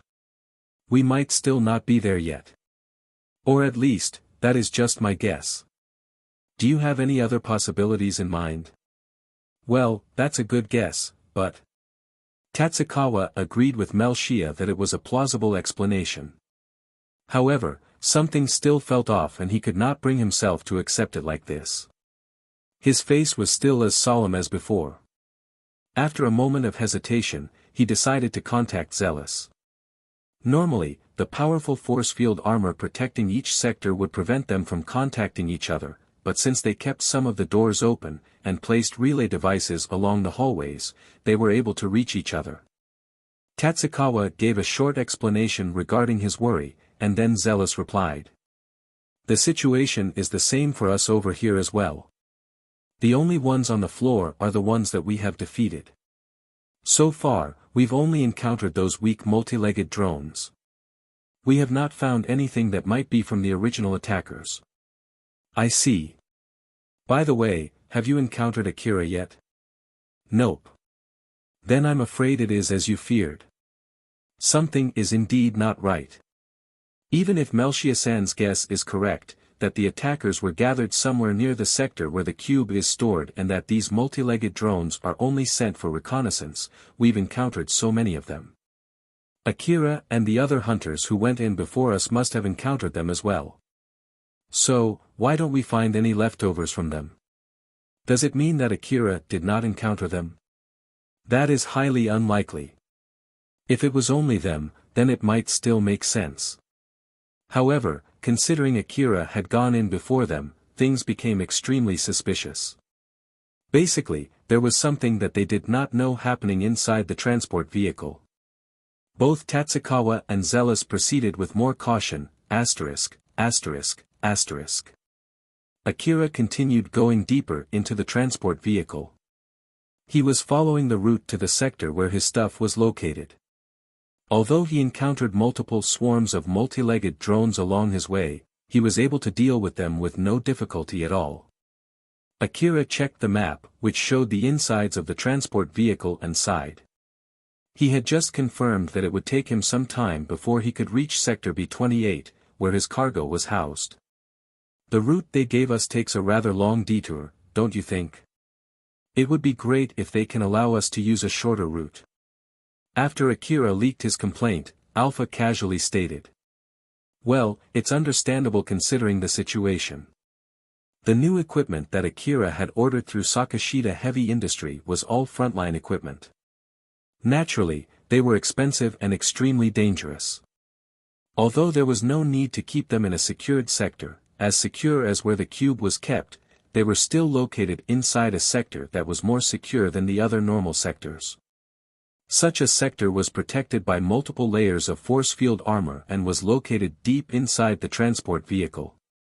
However, the attackers were also inside the transport vehicle. To prevent them from escaping outside Atlas D-2771, they strengthened the already powerful force field armor. Excluding the A7 cargo sector where Akira entered the transport vehicle, there was no other way to get out of the vehicle. Thus, it effectively locked the attackers inside the transport vehicle. As an outsider, Akira had received limited permission, thus, his access was strictly limited. He was not allowed to go into most of the sectors. Furthermore, with strengthened force field armor, some of the sectors were even rendered completely inaccessible. Because of all these factors, although Sector B-28 was easy to reach from another exit, Akira had to go through a rather long route to reach it. After Alpha explained all these points, she then elaborated further. Most probably, the reason why this intercity transport vehicle is not moving is because it's diverting all its energy to fuel its force field armor. It no longer has the capacity to accelerate the transport vehicle. I bet they prioritized supplying the force field armor protecting the cube, meanwhile, making sure that the attackers are trapped inside as a secondary objective. This way, they could send in a strong team later to secure the transport vehicle and resolve the situation. Akira frowned and asked. That strong team you're talking about? That's not me, right? Even if someone hoped that you would do that for them, you didn't receive such a request. So, let's not worry about it. You just need to pick up your stuff, and get out of here as soon as possible. Alpha smiled as she spoke. Hearing that, Akira's frown vanished and was replaced by curved lips. You're right, let's just get this over with. Akira pushed that thought aside for now and just focused on reaching the cargo sector B-28. As he reached the door to the next sector, he readied his rifle and cautiously opened the door. The power force field armor turned into a layer that was impermeable to information. Thus, when Akira slightly opened the door, information from the inside of that sector started leaking out. It was quickly analyzed and displayed in Akira's enhanced vision. Immediately, he tensed up. There was a signal indicating someone else was nearby. Who's there? Akira raised his voice, prompting a reaction from this unknown person. He rested his fingers on the triggers, ready. With his rifles positioned, he waited for the moment this person jumped out from behind the door. If there was no answer, then Akira would consider that signal hostile. The time limit Akira gave before he began to take the initiative to attack, was immediate once the door was fully open. But right before the time limit, before the door was fully opened, a voice responded to his question. Right back at you, who are you? If you're not a part of the attackers, show me your identification code. I will shoot you if you can't do that.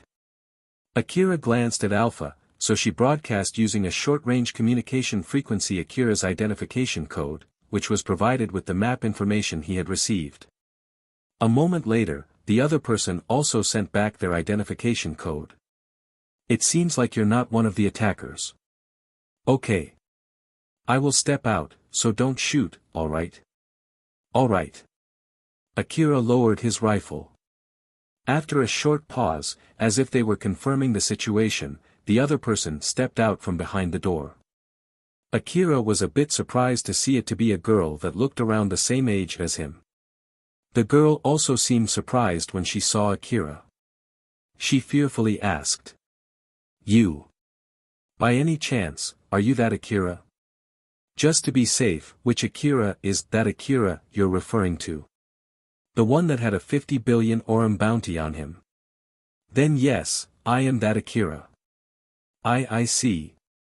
The girl's conflicted expression obviously indicated that she had regretted showing herself. She did not want to meet someone like Akira, who she did not want to get involved with. Meanwhile, Akira was uncertain as to how he should deal with her. Eventually, he came to a decision. To just ignore her and walk past her. That girl's gaze went back and forth between Akira's back and the direction where he came from. A moment later, she loped behind him. The moment she caught up with him, Akira asked. What? Can I come with you? I don't feel safe going around alone inside the transport vehicle, so. The girl stated that she originally came here together with another team to secure the transport vehicle. However, they were ambushed by the attackers.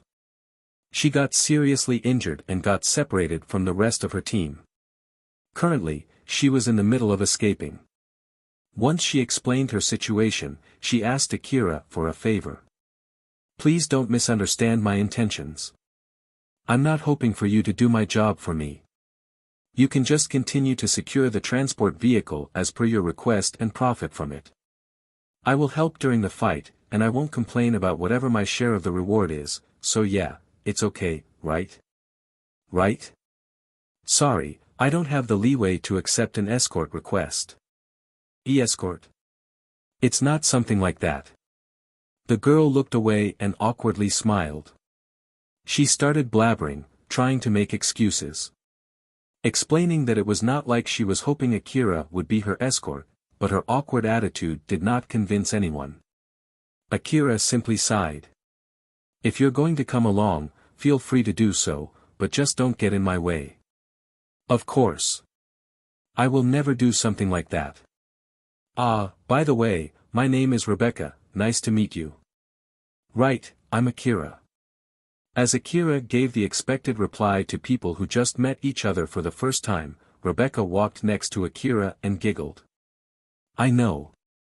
Yeah, right. Akira bitterly smiled and rushed ahead.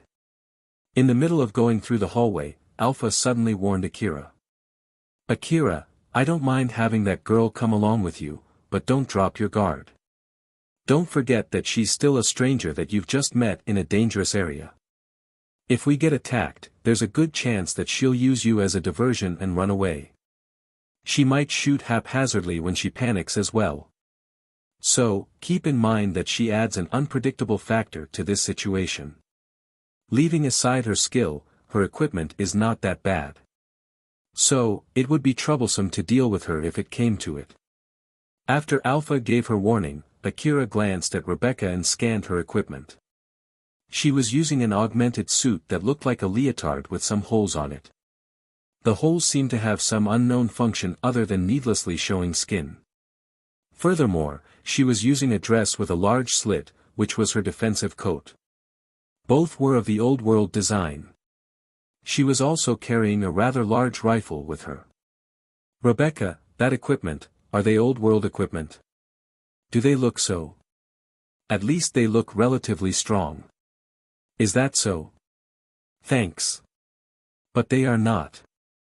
Though, they are still pretty powerful. Rebecca then smiled rather smugly. But Akira instead noticed something strange. You said that you fought the attackers and got defeated, right? So, what kind of enemies did you fight? Multi-legged drones equipped with laser cannons. I bet they were brought here by the attackers. Not only are they strong, but there were also billions of them. And your team was defeated although you have that equipment? You were in a team, right? Not alone, right? Judging from the drones that Akira had fought and considering Rebecca's capability to fight based on her equipment, Akira found it to be weird. Especially when he considered her team members to be equipped with the same level of gear. How did such a team get defeated by such weak enemies? Akira inadvertently shot a suspicious glance at Rebecca. But unexpectedly, Rebecca exasperatedly said. Ha, well, you did survive even after having a 50 billion orum bounty on your head. Your evaluation of our fighting capability is completely off. I'm sure you said that based on your own experience fighting those drones. Was it really that easy of a win for you? At least, I wouldn't say that it was hard. Rebecca sounded a bit offended as she replied. Well, that would explain everything. But don't worry. Although I'm super weak compared to you, I will at least make sure not to get in your way if we get attacked. Oh, okay.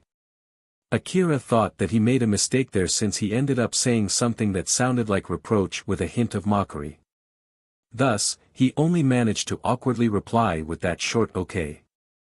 Moreover, he had become strong enough for Alpha to admit it. Furthermore, Rebecca did not have Alpha's support. Thus, he reflected on his evaluation and believed that it was awful of him to use the strength of the enemy to evaluate someone else's fighting capability. The sour mood stayed for quite some time before Rebecca opened her mouth. Sorry, I said something rude. You are the one allowing me to come along with you. Though I almost got killed during the fight and I'm worried for the rest of my team as well. So, I guess I'm a little bit more stressed out than I thought. Yeah, sorry. But I was being honest when I said that I won't get in your way and help you fight too if we got attacked. Akira lowered his shoulders. Okay, I'm sorry for suspecting you. I think I got a little bit paranoid since I'm only here to pick up my cargo.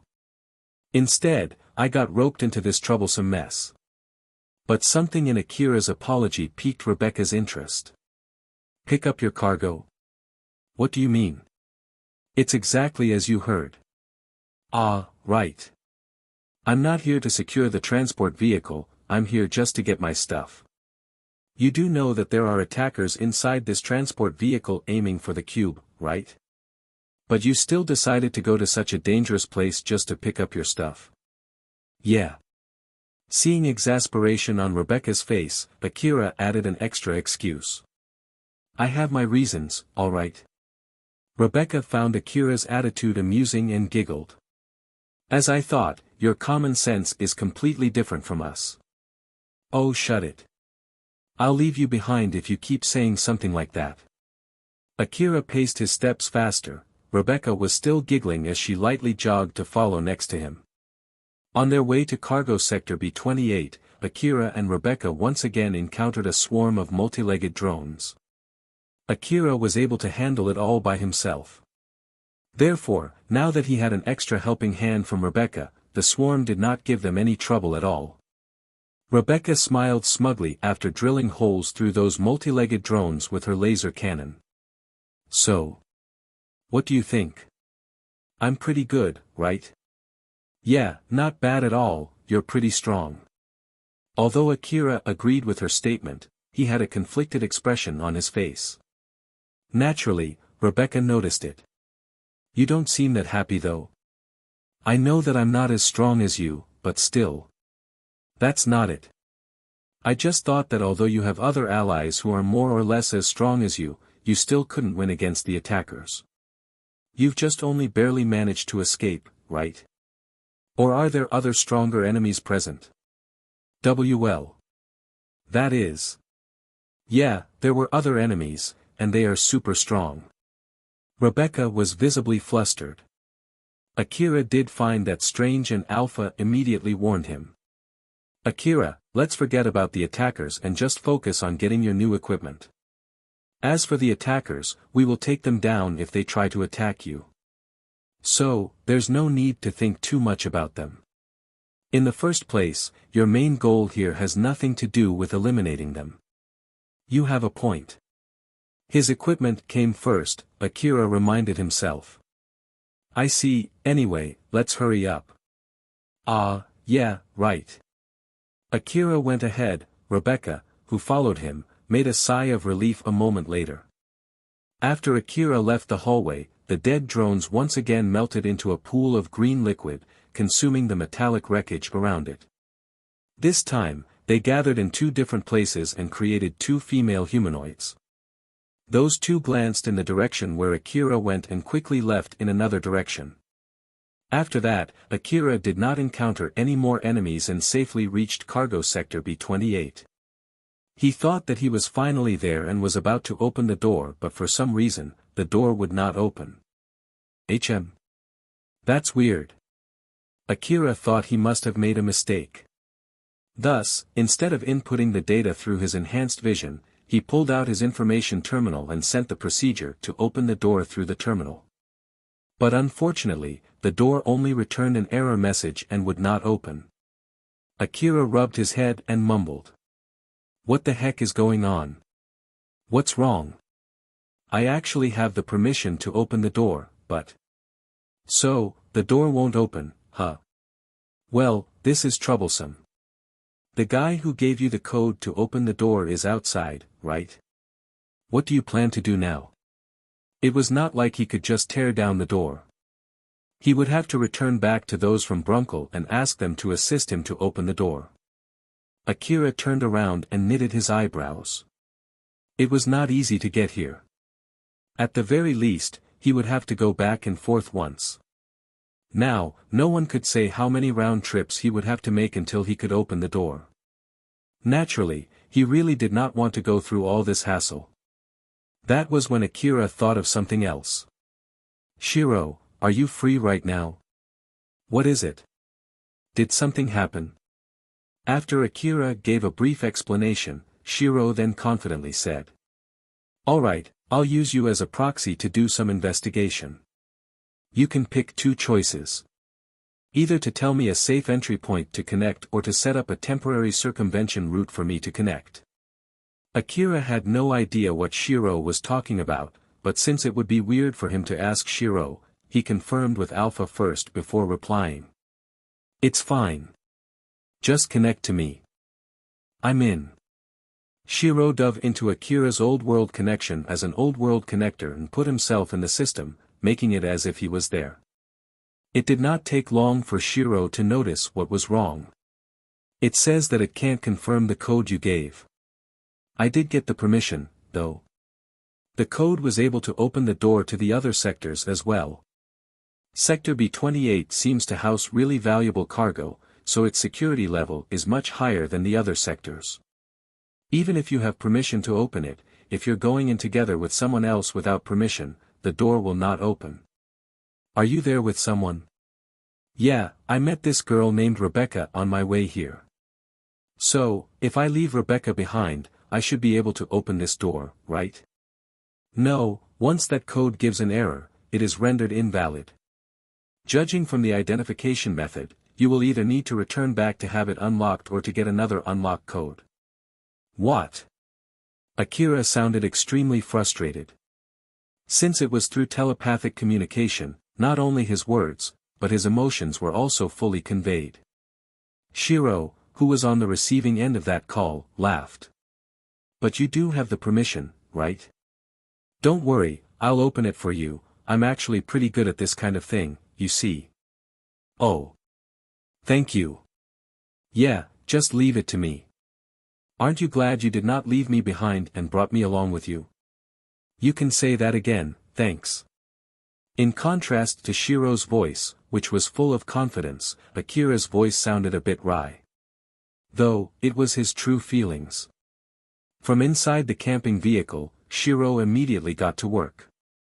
With this system, it's easier to fake an identification code instead of hacking the locking system. "Akira, I'll be borrowing your information gathering device. I need the information used for the identification code to create a fake identification code for that girl, Rebecca. Don't break it, okay?" After hearing Akira's short warning, Shiro immediately accessed his information gathering device and prioritized its scanning target at Rebecca. Akira's powerful information gathering device would normally be able to see through under the target's outer clothes and even past the skin down to the blood vessels and organs. Of course, an expensive augmented suit would be equipped to prevent that. Thus, with a good enough augmented suit, it would be impossible to see all those details. That was why, although Akira's information gathering device could only gather information about Rebecca's appearance, Shiro did not find that to be strange at all.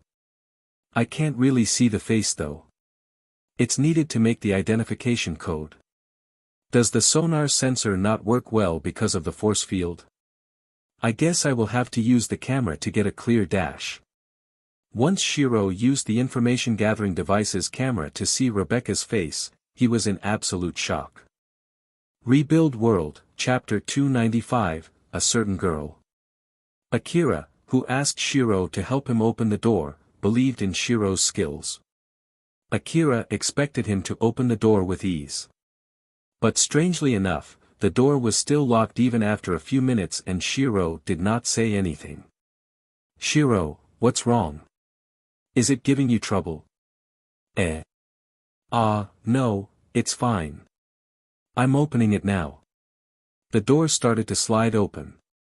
Akira was so happy that with this, he would finally be able to get his frontline equipment. Because of his jovial state, he was not able to notice Shiro's surprise when he called out to him. There were several containers inside the cargo sector B28. The sector was well made to defend against attacks. The containers were also strong and robust. To guarantee the security of whatever was inside those containers, different containers were only able to be opened by certain people with specific authorization. Moreover, the authorization to open one of these containers was completely separate from the authorization of the transport vehicle. As expected, Akira's equipment was inside the container owned by Sakashita Heavy Industry. He already received the lock code from Kobayashi before coming here. So, if his lock code was rejected again for some reason, he would have to return back to Kagomayama City to report it. Just to be safe, he asked Rebecca to stay next to the door while he went in to pick up his new equipment alone. As Akira was walking through the room, Shiro spoke to him through telepathy. "Akira, just a question. How did you end up with that Rebecca girl? She said something about getting separated from the rest of her team man." Akira then explained how he met Rebecca to Shiro. At the end of his explanation, Shiro just muttered, "I see." That short answer was somehow strongly laced with conflicting emotions. So much so that even the usually emotionally inept Akira was able to notice. "Shiro. Is there anything wrong?" "It's nothing." "But you don't sound like it's nothing." "Akira, just focus on getting your new equipment for now. Once you're done with that, I will have you do my request first. You did promise me that after all, right? So go and quickly get your stuff." "That's true, alright then." Even Akira knew that Shiro was simply avoiding the subject. Nonetheless, he completely agreed with what Shiro just said. It was only a few more steps before he could finally get his frontline equipment. Therefore, Akira thought that he should hurry up and just do that before anything bad happens. As Akira stood in front of the indicated container, he carefully opened the door. There were 4 large-sized cases inside the container. Those were his new equipment. His mouth curled up into a smile, his new equipment was finally within reach. Akira tried to open the case. But it did not open. "Excuse me." Akira was flustered. He thought the case should open normally. He never heard that the cases needed some kind of identification code to open. Of course, Shiro, who was looking at him through Akira's information-gathering device, noticed Akira's reaction and found it to be weird. "Akira, what's wrong? The case won't open." "Well, that's normal. Although they are your new equipment, to be more precise, they are still Sakashita Heavy Industries cargo, set to be delivered to you. Since your authorization is limited to just transporting the cargo in place of the transport company, you don't have the permission to open it. So that's why, huh?" Akira thought back upon his conversation with Kobayashi and finally understood what Kobayashi meant back then as the latter wryly smiled. "Don't worry, if you bring them to me, I can open them for you." "Really? Can't you open it from there? You were able to open the door remotely." "I can, but I don't want to if it can be helped. It might cause trouble later, you see." Shiro refused and gave Akira his reasoning. The inside of any intercity transport vehicle was basically treated as a part of a city, and at last D-2771 was no exception. The whole space inside the transport vehicle was treated like the lower district. Meanwhile, special locations, like where the cube was stored, were being treated like the upper district. Normally, someone like Akira would never be allowed to enter those areas. The reason why Akira was able to get authorization this time was most likely because of Sakashita Heavy Industries' influence. That frontline equipment was Sakashita Heavy Industries' reward to Akira after repelling the nationalists. Therefore, the longer those equipment could not be handed off to Akira, the greater the chance that it might damage Sakashita's reputation. This was the main driving force that eventually allowed Akira to be granted special authorization to enter this area. But as expected, his permission only went as far as to enter the transport vehicle, nothing more. Basically, he was not able to receive permission to open the cases that housed his frontline equipment. This also meant that he was not able to enter areas treated as a part of the inner wall. Giving such authorization meant being his guarantor as well, and there was no reason for Sakashita Heavy Industry to go that far for him. If Akira opened the cases in this situation, there was a good chance that the transport vehicle's security system would attack him. For someone who had even picked a fight against the Lion Steel Company and just received frontline equipment, the transport vehicle's security system could not afford to underestimate his power. In the worst-case scenario, he might be suspected of trying to get the cube as well. That was why they did not want Akira to open the cases inside the transport vehicle. They wanted to avoid that possibility at all costs. After Shiro explained, Akira finally relented. I see, fine. After being told as much, Akira did not have any other choice but to step back. He finally understood why people recognized him as that Akira. Shiro then added. To be honest, I was surprised that you even got the authorization to enter Atlas D2771. The guy who provided you with that authorization, Kobayashi, was it again? He must be one hell of a guy. He also somehow managed to get you ammo and medicine during your fight with Lion Steel. You have a point. Akira inadvertently made a wry smile. He felt conflicted since he had to admit that he was indeed often helped by Kobayashi's amazing skill. However, he was also often thrown into trouble thanks to that man. And this time, Akira was here because of Kobayashi. Even now, he could not tell if it was a fortunate situation, or if he got thrown into another mess again. It could even be both. Nonetheless, he decided to stop worrying about it for now and just kept moving forward. Akira used the case's mobile function to set it to follow him. Four legs unfolded out from the case, which had wheels equipped on the end of each leg. The cases then formed a small group as they lined up behind Akira. He was a bit entertained when he saw them trailing behind him as he walked back to the door into the sector where Rebecca was waiting. Rebecca squinted her eyes and stared at the four cases following Akira. Are those yours? What's inside them? Don't tell me it's the cube.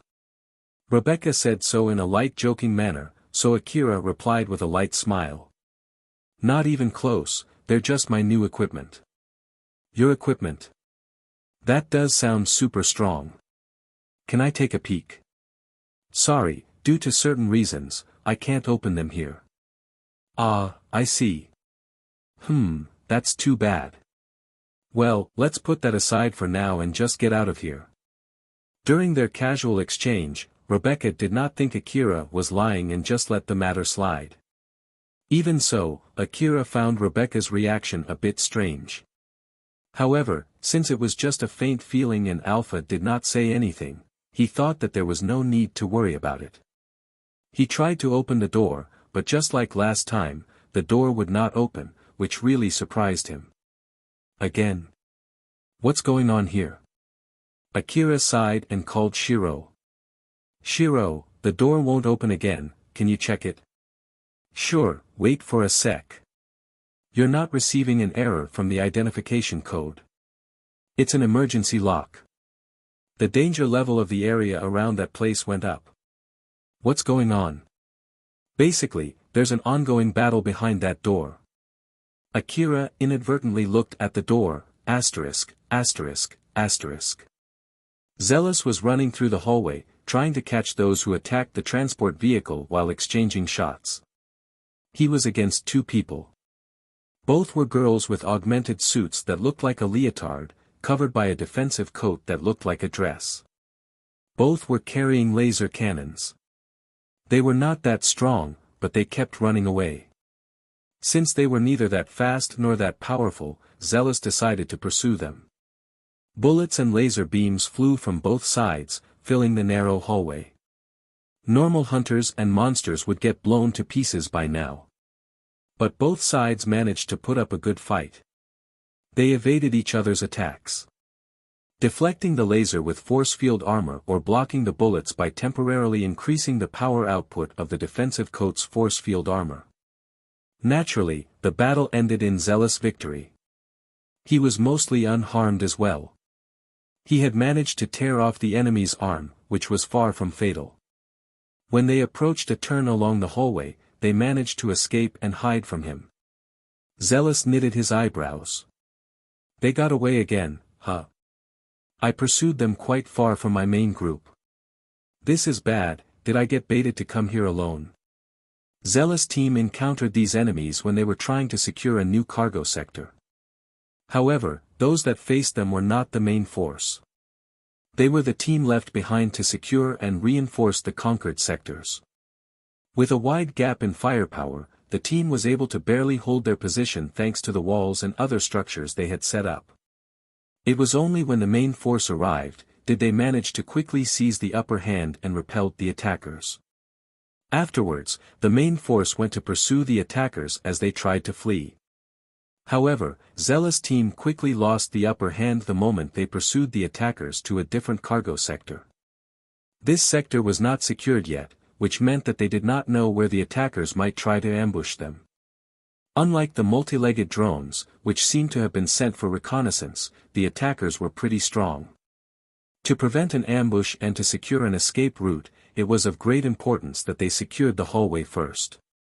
However, that meant dividing up their force. If the attackers were slightly stronger, Zealous would have decided to retreat. Unfortunately, the enemies were not that strong, which caused Zealous to insist on the pursuit. As the pursuit continued, Zealous got baited to go deeper inside the transport vehicle. Eventually, the rest of his men were assigned to secure the hallway while he was left alone to pursue the enemies. Zealous looked down on the floor. The arm that he had shot off the attackers was oozing green liquid. This blood. Is it recovery medicine? Well, it's true that replacing blood with medicine would greatly increase fighting capability. But it's impossible to reconfigure the body to produce medicine instead of blood. It would cause a lot of trouble in everyday life. They really put everything they had into this attack, huh? Well, they are trying to get the cube by attacking an intercity transport vehicle, so I guess it's not that surprising that they would go this far. That was when suddenly a call from his men reached him. Zealous, how's our situation over there? Not good. They just got away from me again. Should we send some people over? No. Make sure that we have an escape route. We ended up overextending, creating a rather long route through sectors that have not been secured yet due to my command. I'm sure that it's not easy, but it would be bad if we don't have a safe place to retreat to in case something bad happens. I'm seriously counting on you, alright? Roger that. Don't get too reckless, yeah. Although they were speaking casually, it was clear that they deeply trusted each other. Zealous then continued the pursuit.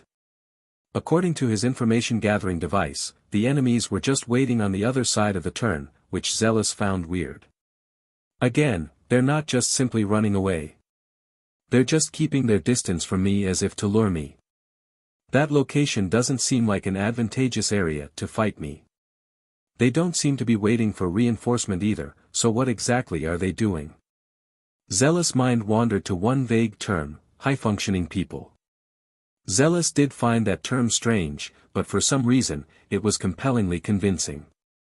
He shook that off his mind and ran through the hallway to face the enemies not too far away from the corner.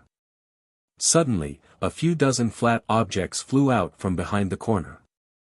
These boards were able to reflect images as if it was made of glass. Zealous quickly reacted by shooting at them as he quickly threw a smoke grenade at the corner. A moment later, the attackers shot lasers from behind the corner. Normally, these lasers would not be able to make a turn and hit Zealous, but that was where these plates came in. Reflecting off the plate's surface, they could make a turn and head toward Zealous. Zealous, who had already expected this attack, destroyed some of the plates before the laser beam was shot. Using the gaps he created, he avoided the incoming beams. He then pushed forward, past the corner, and shot at the enemies. They quickly reacted to aim their cannons at him.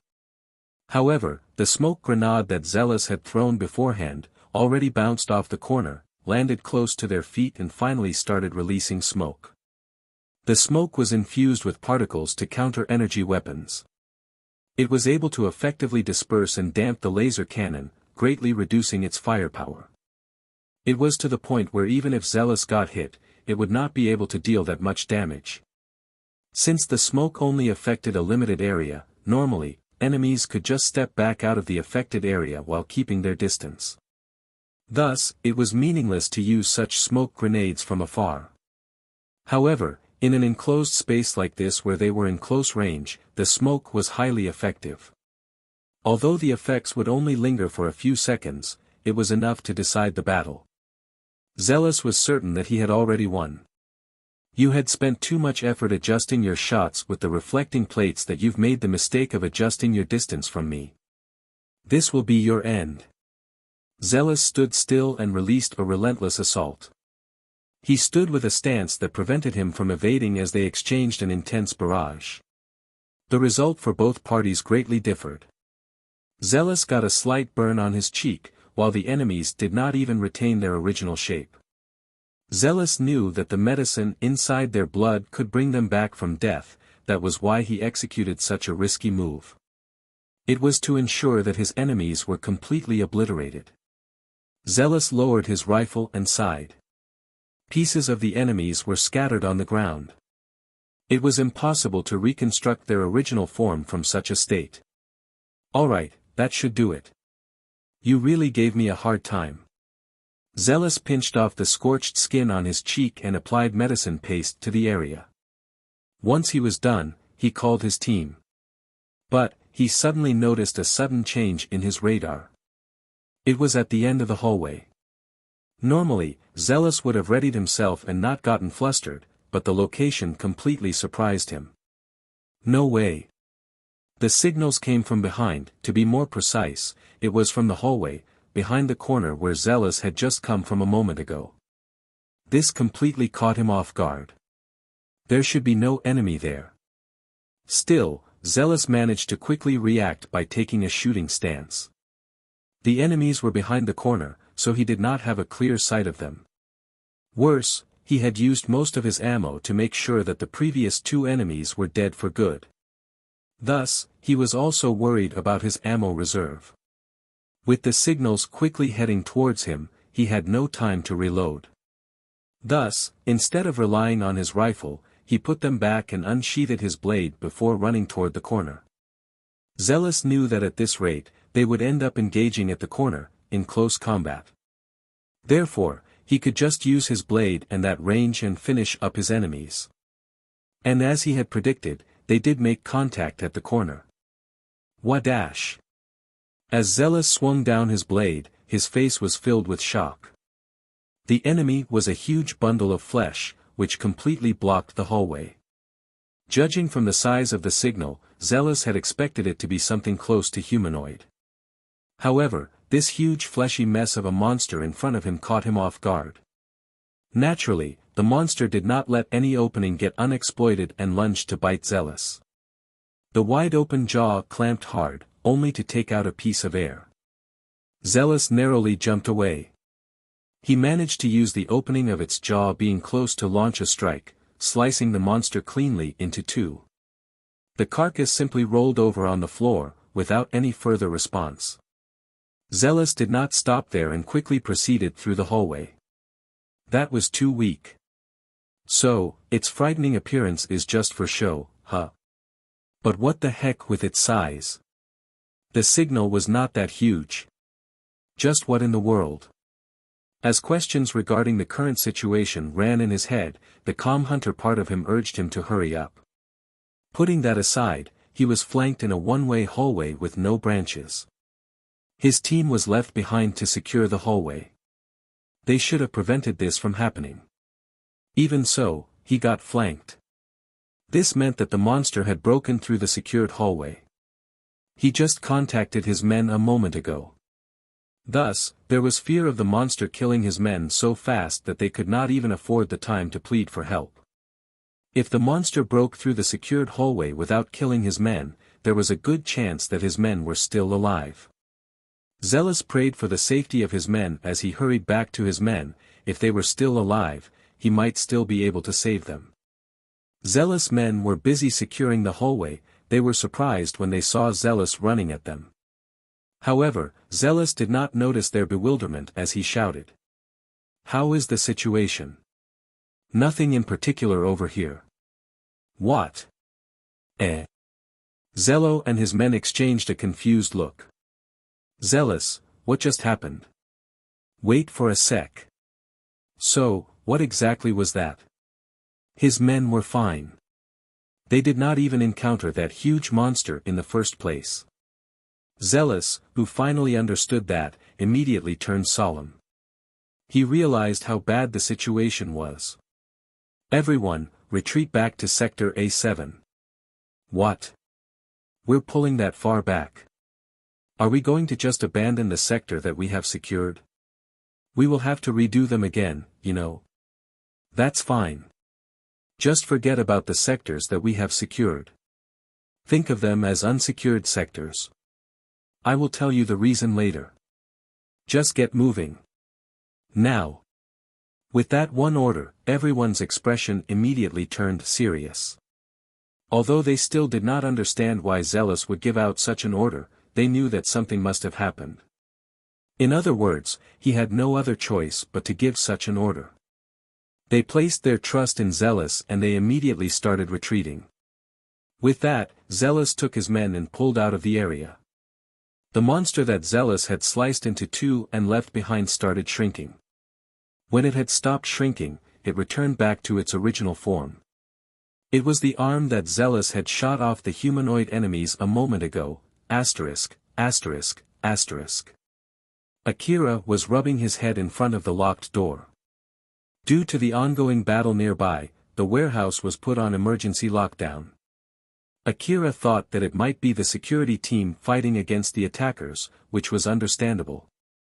He did not mind joining the fight, but in order to do so, he would have to open the door in front of him first.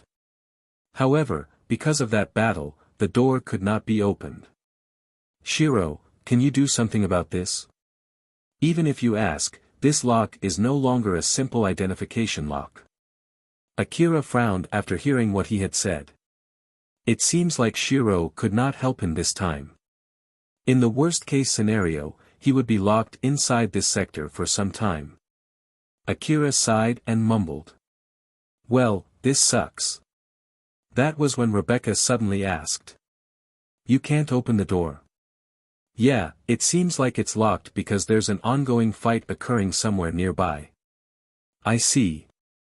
In that case, how about we go out through the wall instead of the hallway? There's actually an exit right over there. Is that even possible? Is it not? Did the operator say so? Akira raised his eyebrows. He did not expect her to say something like that. Seeing how he reacted, Rebecca frowned and apologetically said. You just said that the door won't open because there is a battle nearby, so I just concluded there must be someone who told you that. So, that means, you must be in contact with an operator or something to open the doors. Sorry, were you trying to hide it? Judging from what she said, Rebecca noticed that he was talking to someone. However, it seemed like she was still unaware of him being an old-world connector. After all, there were information-gathering devices that could access the old-world domain, and Akira had heard hunters near the front line had these kinds of information-gathering devices. Thus, he believed Rebecca must have assumed that he had one and calmed down. Right, just keep it a secret. Okay. So then, is it not possible to get outside the transport vehicle? Shiro, how is it? Akira threw that question just to at least hear Shiro's opinion, but there was no reply. Shiro. Alright, let's try that. Shiro paused for a bit before finally answering. Akira stood in front of the door that led outside the transport vehicle. Shiro, I'm already in front of the door. I'm on my way there, just wait for a sec. Alright, I'm here, opening the door now. The door to the outside slowly slid open. That door was for human use and not to transport cargo, thus, it was a relatively small door. Still, it was big enough for Akira and his cases to pass through. The door that opened up by falling forward, turned into a pathway to the outside. Akira stood on that door and extended both of his arms forward. The multi-legged cases that were following behind him up until now leapt forward and stacked themselves on top of his arms. What Akira needed to do now was just to jump off with his cases. Although it was from a height that might even be taller than that of a building, it was not a problem at all for the current Akira. When he peeked down, Shiro already moved the camping vehicle there as he was looking up, waiting for him. "Rebecca, just to be safe, you can jump on your own, right? If not, we can jump together." "I'm okay." "Alright, I'll be going first then." Akira jumped off, but on his way down, he passed by Shiro, who was traveling up. As soon as Akira landed, he immediately looked up. Shiro jumped up to where Akira was a moment ago using the power of his augmented suit. Rebecca could not hide her shock the moment she saw Shiro suddenly appear in front of him. "Shiro." "Haruka." Shiro smiled happily toward the girl who named herself Rebecca, in front of Akira. No matter how much special treatment Sakashita Heavy Industry had given Shiro, opening an intercity transport vehicle door to the outside was a huge crime. After all, it created a security vulnerability to the cube. In the worst-case scenario, Sakashita Heavy Industry might completely see him as an enemy. Even so, Shiro still did it. It was for the sake of rescuing his precious friend, even if it meant picking a fight against the 5 largest corporations of the Eastern District. The thought that he had finally made it was fully expressed on his face. Meanwhile, Haruka's expression was one mixed with surprise and struggle. "Shiro, why are you here? You should be in Sakashita's research facility." "Yeah, I slipped out." Haruka, who understood what such an act meant, was aghast. "What do you think you are dash? I'm here to rescue you." Hearing those words, Haruka was taken aback. She would never imagine that Shiro would go this far for her sake. "And I can say the same thing to you too, why are you here? How did you get out of that place?" No, that doesn't matter now. Since you're already here, I'll take care of the rest. So, let's go." Shiro extended his hand to Haruka. Her expression was filled with happiness as she extended her hand to reach out for his. But she suddenly stopped as her expression started to turn dark. Shiro believed that Haruka was just getting worried, so he firmly declared. "It'll be all right. Although I look like this, I'm actually pretty amazing. I will handle the rest. Don't worry. Trust me." However, Haruka could still not accept his hand. She managed to make a small and weak smile before she replied to Shiro. "Shiro, thank you, I'm really happy, I really am." Her expression then turned forlorn. "I'm sorry." Haruka then kicked Shiro off the platform. Shiro had waged everything to come here to rescue her. The rejection hit him hard. His face turned sorrowful as he fell. "Haruka. Why?" Haruka was watching Shiro fall with an equally mournful expression. Seeing Shiro get kicked off the platform and show no signs of preparing to land, Akira flusteredly caught him. "Shiro, what are you doing?" Akira's confused voice pulled Shiro out from the shock of his own powerlessness, and emotion took over his body. He thought that he should still be able to make it. Thus, he immediately tried to chase her. He quickly got off Akira's arms, but, the moment his feet landed on the ground, he stopped. "In terms of strength, I am no match against her. It will be impossible for me to make her talk with force. I would only get kicked down again if I tried." Shiro gritted his teeth as he cursed his own powerlessness. However, he quickly realized that there was someone who could do that for him. "Akira. Get back to her. Please. Get back. I don't know what's going on here, but she's going to jump down, no." Akira said so and looked at Haruka. She was standing on top of the door, gazing down at Shiro. She then turned around, went back into the transport vehicle, and closed the door. Akira tilted his head in confusion. That was when the ground suddenly started to tremble. It was from the transport vehicle revving up its engine. Whoa, what the heck? Akira was still confused by the rapid sudden change of events, Shiro suddenly grabbed Akira's shoulder and shook him. Akira! Just go and get back to her. Otherwise, Haruka will be gone. Haruka? Isn't that girl, Rebecca Dash? That doesn't matter. Just go. I don't have the time to explain everything right now. Akira was about to be spurred to action as Shiro kept hurrying him up like that, but Alpha stopped him with a solemn expression. Akira, no. Your equipment is more important. Thanks to that, Akira was reminded of his equipment and was able to regain his calm. Shiro, open the cases first. I'm here to get them in the first place. And, make sure to tell me the rest later. Like I said, I don't have the time. Akira turned and glared at him. My equipment first. With that, Shiro finally calmed down. He then glared back at Akira and asked. You'll do my request first once your business here is done, right? That's the promise. And I'm here to get my equipment. I have the cases, but not what is inside. If you won't open them here, I will have to go back to Kagomayama City first to open them. I'll only do your request after that. Shiro glared hard at him, but Akira was unfazed.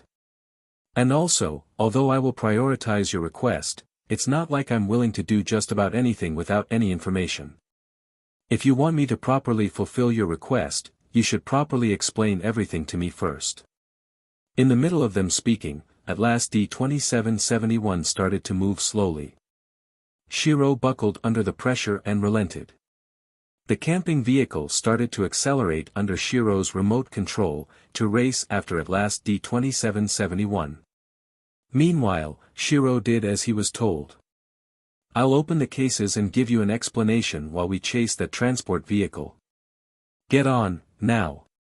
Akira and Shiro immediately jumped into the camping vehicle. After Haruka returned back inside the transport vehicle, her expression was dark. It was deeply clouded by the feeling of guilt for rejecting Shiro. She reminded herself of her duty and gave an order to the rest of her men. Change of plans. We're not going to wait until the retrieval team is here. We're going, now. With that order, the transport vehicle that was stopped up until now, started to move. It was the proof that Haruka had seized complete control of the at last D-2771. Shiro, how did he know that I was here? Was he sent by Sakashita Heavy Industry? If he came here because he received information from Sakashita Heavy Industry, Sakashita would send their army here too. Haruka then sighed and mumbled. Shiro, why are you here? At this timing. Shiro was here to rescue her, and Haruka was equally happy and sad at the same time because of his sentiments. Rebuild World, Chapter 296, Shiro's Objective. The camping vehicle was moving as fast as the transport vehicle. Inside it, Akira and Shiro immediately started working on opening the cases. I'll tell you this beforehand, they won't open right away. They are cases used to secure frontline equipment after all. It's obvious that they're locked extremely securely to protect the dangerous objects inside them. Akira nodded. He knew that Shiro wanted to chase after Hikaru as soon as possible. Therefore, he had no reason to suspect Shiro would spare any effort in opening these cases. Shiro put his hand on one of the cases. You might think that I'm not doing anything here, but I'm properly working hard to open these cases. So don't complain, okay? Akira nodded again. They both went silent for a few seconds. Shiro still had one of his hands on top of the case as he was staring at it. Although he seemed to be doing nothing from the outside, it was obvious from his expression that he was doing whatever he could to open the case as fast as he could. I'll give you a light explanation while I have the chance. Everything that I'm going to say from here on out is all just my guess. There's no guarantee that they are correct. But my thoughts are based on my own investigation. So, I believe it is accurate. That girl is Haruka, Rebecca, is just a fake name. Well, Haruka might also be a fake name, but, basically, my objective is to rescue her. Shiro then stopped. Akira waited for him to continue. Seeing that, Shiro slowly knitted his eyebrows. Akira, is that not enough? Akira's face turned stern. That doesn't explain anything to me. So, you want to save Rebecca? Well, it's Haruka, right? But it doesn't seem like she wants to be saved though. Didn't she kick you down back there? Shiro's face also turned stern. I don't understand why she did that. She might not believe me. But I am absolutely serious. I just want to rescue her, and I have prepared myself to be able to negotiate even against the Big Five. Even if that doesn't work, I can at least take her with me and go on the run. Though, looks like she still does not trust me. I see, so then, what should I do after I get back inside Atlas? Should I take her here by force? No, I want to try to convince Haruka through your information terminal. That's why I want you to get close enough to her. Ah, I see. Is that good enough? Akira thought for a bit before shaking his head. No, as I thought, you should explain to me more. What exactly do you mean by rescuing her? And you did say something about going on the run from the Big Five companies, so who exactly is she? And you want to save her from what exactly? I'll be honest, it's better if you don't know. Once you know, you won't be able to claim you were acting unaware of the situation. Let me ask you this question instead, is it going to be a situation where people would accept it if I said, I don't know? At least, it's easier for you to say, you don't know, when you really don't. At the very least, you would be able to claim that you got tricked by me. I know that I'm roping you into my own issues when I hired you, but if you don't know, you can at least make an excuse. You can even claim that you did it because I am an agent from Sakashita Heavy Industry. But once I tell you this, you won't be able to use that excuse anymore. Are you sure you're fine with that? As expected, Akira hesitated. But he immediately made his decision and said with a serious tone. Just tell me already. Akira did not feel like he owed Shiro that much, at least, not enough to warrant him to do anything Shiro asked without knowing anything. Likewise, to engage in a fight while ignoring the doubts festering in him which came from that lack of information. Alpha was the only one that Akira would go that far for. So, with that resolve, he told Shiro to just tell him. With that, Shiro finally gave up. Alright, but promise me two things. First, don't tell Tsukisada about what I'm going to tell you, and second, you will still help me no matter what you're going to hear from here on out. I won't tell Tsukisada, I can promise you that. But I can't promise you that I will still help you no matter what. I don't know what exactly you want me to do, and I don't have the obligation to do whatever you ask me to. After all, I will not kill myself even if you ask me to. Shiro hesitated. There was no guarantee that Akira would still help him after he revealed everything to Akira. However, Shiro knew that Akira would not help him unless he explained. Likewise, even if he told Akira, the worst that would happen was for Akira to not help him. He did not believe Akira would turn hostile against him. Even though they had not worked together for long, from the time Shiro had spent with him, he knew him well enough to know Akira would not cross that line. Thus, he finally made his decision. Alright, that's good enough. Akira, I won't take responsibility even if you say that it's better for you not to know afterwards, okay? I did warn you, after all. As the mood suddenly turned heavy, Akira thought that Shiro would say something very important and inadvertently nodded.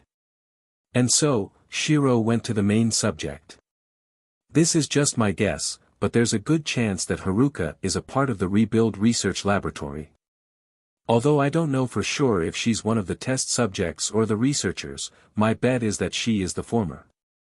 Shiro first met her inside the virtual space within the Old World domain. He was in the middle of strict training at that time, to polish his skills as an Old World connector. When he was training there day in and day out, he found Haruka inside one of the Old World domain's virtual spaces that he was connected to by pure coincidence. At first, Haruka would not tell Shiro anything, not even her name. During their exchanges, they looked at each other with suspicion. Still, for Shiro, who was in the middle of such grueling training, being able to talk with someone from outside Sakashita Heavy Industries facility was like an oasis in the middle of a desert. Haruka's common sense was slightly abnormal, as was Shiro's. He had spent all his life inside a strictly secured facility that was isolated from the outside world. Thus, it was normal for his common sense to be abnormal compared to someone from the Eastern District. Both of them were old-world connectors, so Shiro thought that Haruka was also in a similar situation as he was. In the middle of their jam-packed schedule, they made sure that they would have the time to meet up in that virtual space.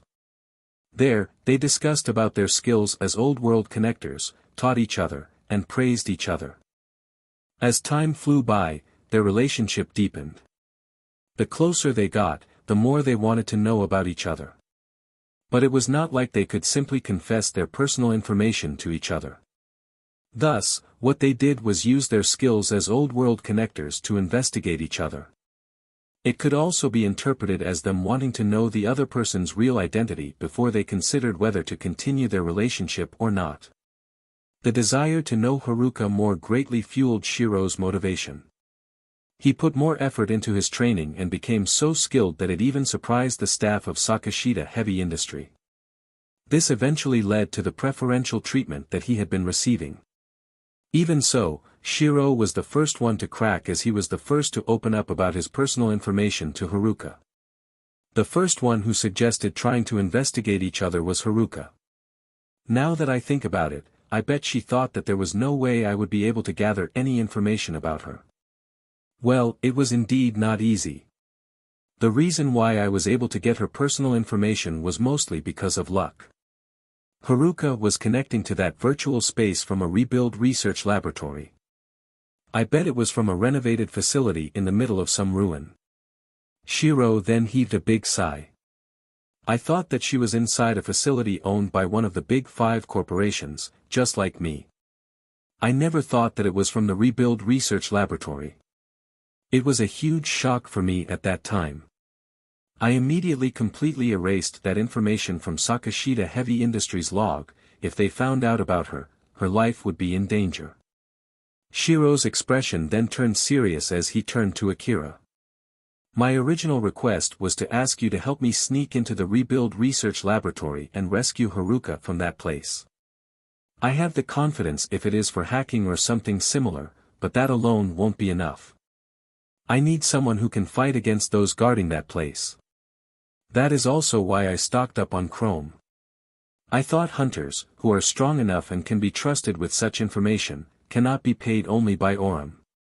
Shiro let out a small sigh. But well, in the end, I had no other choice but to use all my Chrome to get away from Hammers. After that, when I was looking for someone that I might be able to hire to accomplish my goal with my emergency Aurum, I found you, Akira. After he finished his story, Shiro then stated to Akira in a serious tone. There, I've told you everything. Now that you know everything, I will have you help me. Sure. Although Akira gave his affirmation, he said it too nonchalantly. Shiro, who did not expect such a response, was caught by surprise. Wait, what? What is with that reaction? Were you even listening to my story? Akira winced back from Shiro's sudden outburst, but it was not from fear. He was simply weirded out by that outburst. It's fine, I did properly listen to your story. Basically, you want to save your friend who is trapped inside a dangerous place, right? Well, if you put it that way, that's true. But your reaction is just wrong, you know. Do you have a heart made of steel or something? No wonder you have no problem picking a fight with the Lion Steel Company. Shiro exasperatedly sighed. Nonetheless, Akira's bold response did help him to calm down. That was just as he managed to open the first case. Inside it was an augmented suit. Shiro shot a serious gaze at Akira, who just saw what he did. I opened the first case. Akira, I'm sorry, but as expected it will take some time for me to open all the cases. Haruka will get away in that atlas if you wait for me to finish opening all the cases. So please. Shiro lowered his head to Akira, who gave a light smile and casually said. Alright, make sure to open the rest before I'm back, okay? Of course. Akira, thank you, I'm counting on you. Shiro firmly thanked Akira. He was completely shocked and was thrown into disarray when Haruka rejected him, but he was fine now. Although at last D-2771 could not quickly gain speed due to its size, its maximum speed was still above the camping vehicle. Due to their conversation, they were a bit late in starting their pursuit. Currently, the camping vehicle was already running parallel to the very last section of the transport vehicle. Akira leapt from the camping vehicle's rooftop and landed on the side of the transport vehicle. He then started walking up the wall to the rooftop of the transport vehicle. Alpha, I know that we're in a hurry, but isn't it better if I put on that augmented suit? Although he finally got his frontline equipment, he was still not using them. It's better like this. After all, we don't have the time for me to modify that augmented suit. Moreover, our objective is to get close enough to that girl so that Shiro can talk to her. Coming here with powerful equipment would only needlessly make her feel uneasy. You have a point. Akira eventually reached the rooftop, he then looked around for a door to get inside the transport vehicle. But for some reason, he could not find it anywhere. Shiro, I'm fine with searching for Haruka inside the transport vehicle, but I don't see any gates to get in. Can you find me a way in? Sure, wait for a sec. That gate would be. No luck, the control pattern has been changed, I'll look for another way in.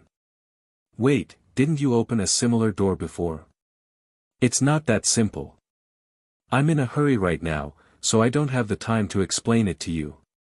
Ah, now that I think about it, Haruka is also an old world connector, right?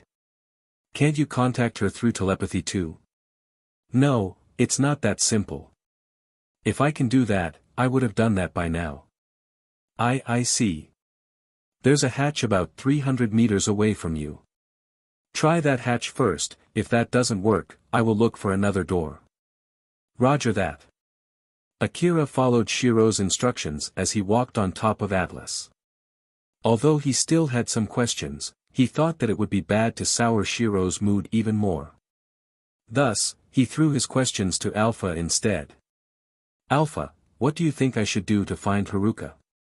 I'm sure that without trying to find her, once she notices that you're around, she'll come to you. After all, from her point of view, a dangerous person that she had just expelled from the transport vehicle had returned. Expelled? What do you mean? Was I expelled from the transport vehicle by Haruka? Yes. My guess is that back then, she had done something to that door so that someone from the outside could easily open it. Why would she do that? She doesn't want you to get in her way of stealing the cube. Akira raised his eyebrows. Wait for a sec, so she is the one that attacked the transport vehicle. Yep, although, it's just my guess. She is not just one of the attackers, I am willing to bet she's actually the leader of the attackers. Why didn't you tell me? You won't be able to hide it. You couldn't even pretend that you didn't know something, right? If she noticed that you know about her real identity, she might stop pretending to be someone from the team trying to secure Atlas. To avoid unnecessary hostility from her, I was not able to tell you. It's not like she's your enemy, so there's no need to fight her when there's no real reason to. Although Akira completely understood Alpha's point, he still could not help but to make a complicated expression. But still, she's one of the attackers, right? Yes. But she is not your enemy. You are only here to pick up your equipment. You never accepted any request that needed you to fight the attackers. So, there is no reason for you to pick a fight with her. Though it's true that she is the one who sent those multi-legged drones to attack you, it would be strange if you don't get attacked there instead, right? Furthermore, she did help you fight too, afterwards. I thought that it was better to let her know that you're not worth the problem so she would let you finish your business there and get out of the transport vehicle as soon as possible. I believe you can at least understand that much, right? Yeah, I guess you're right. Although Akira was still displeased with what had happened, at the moment, he was working for Shiro.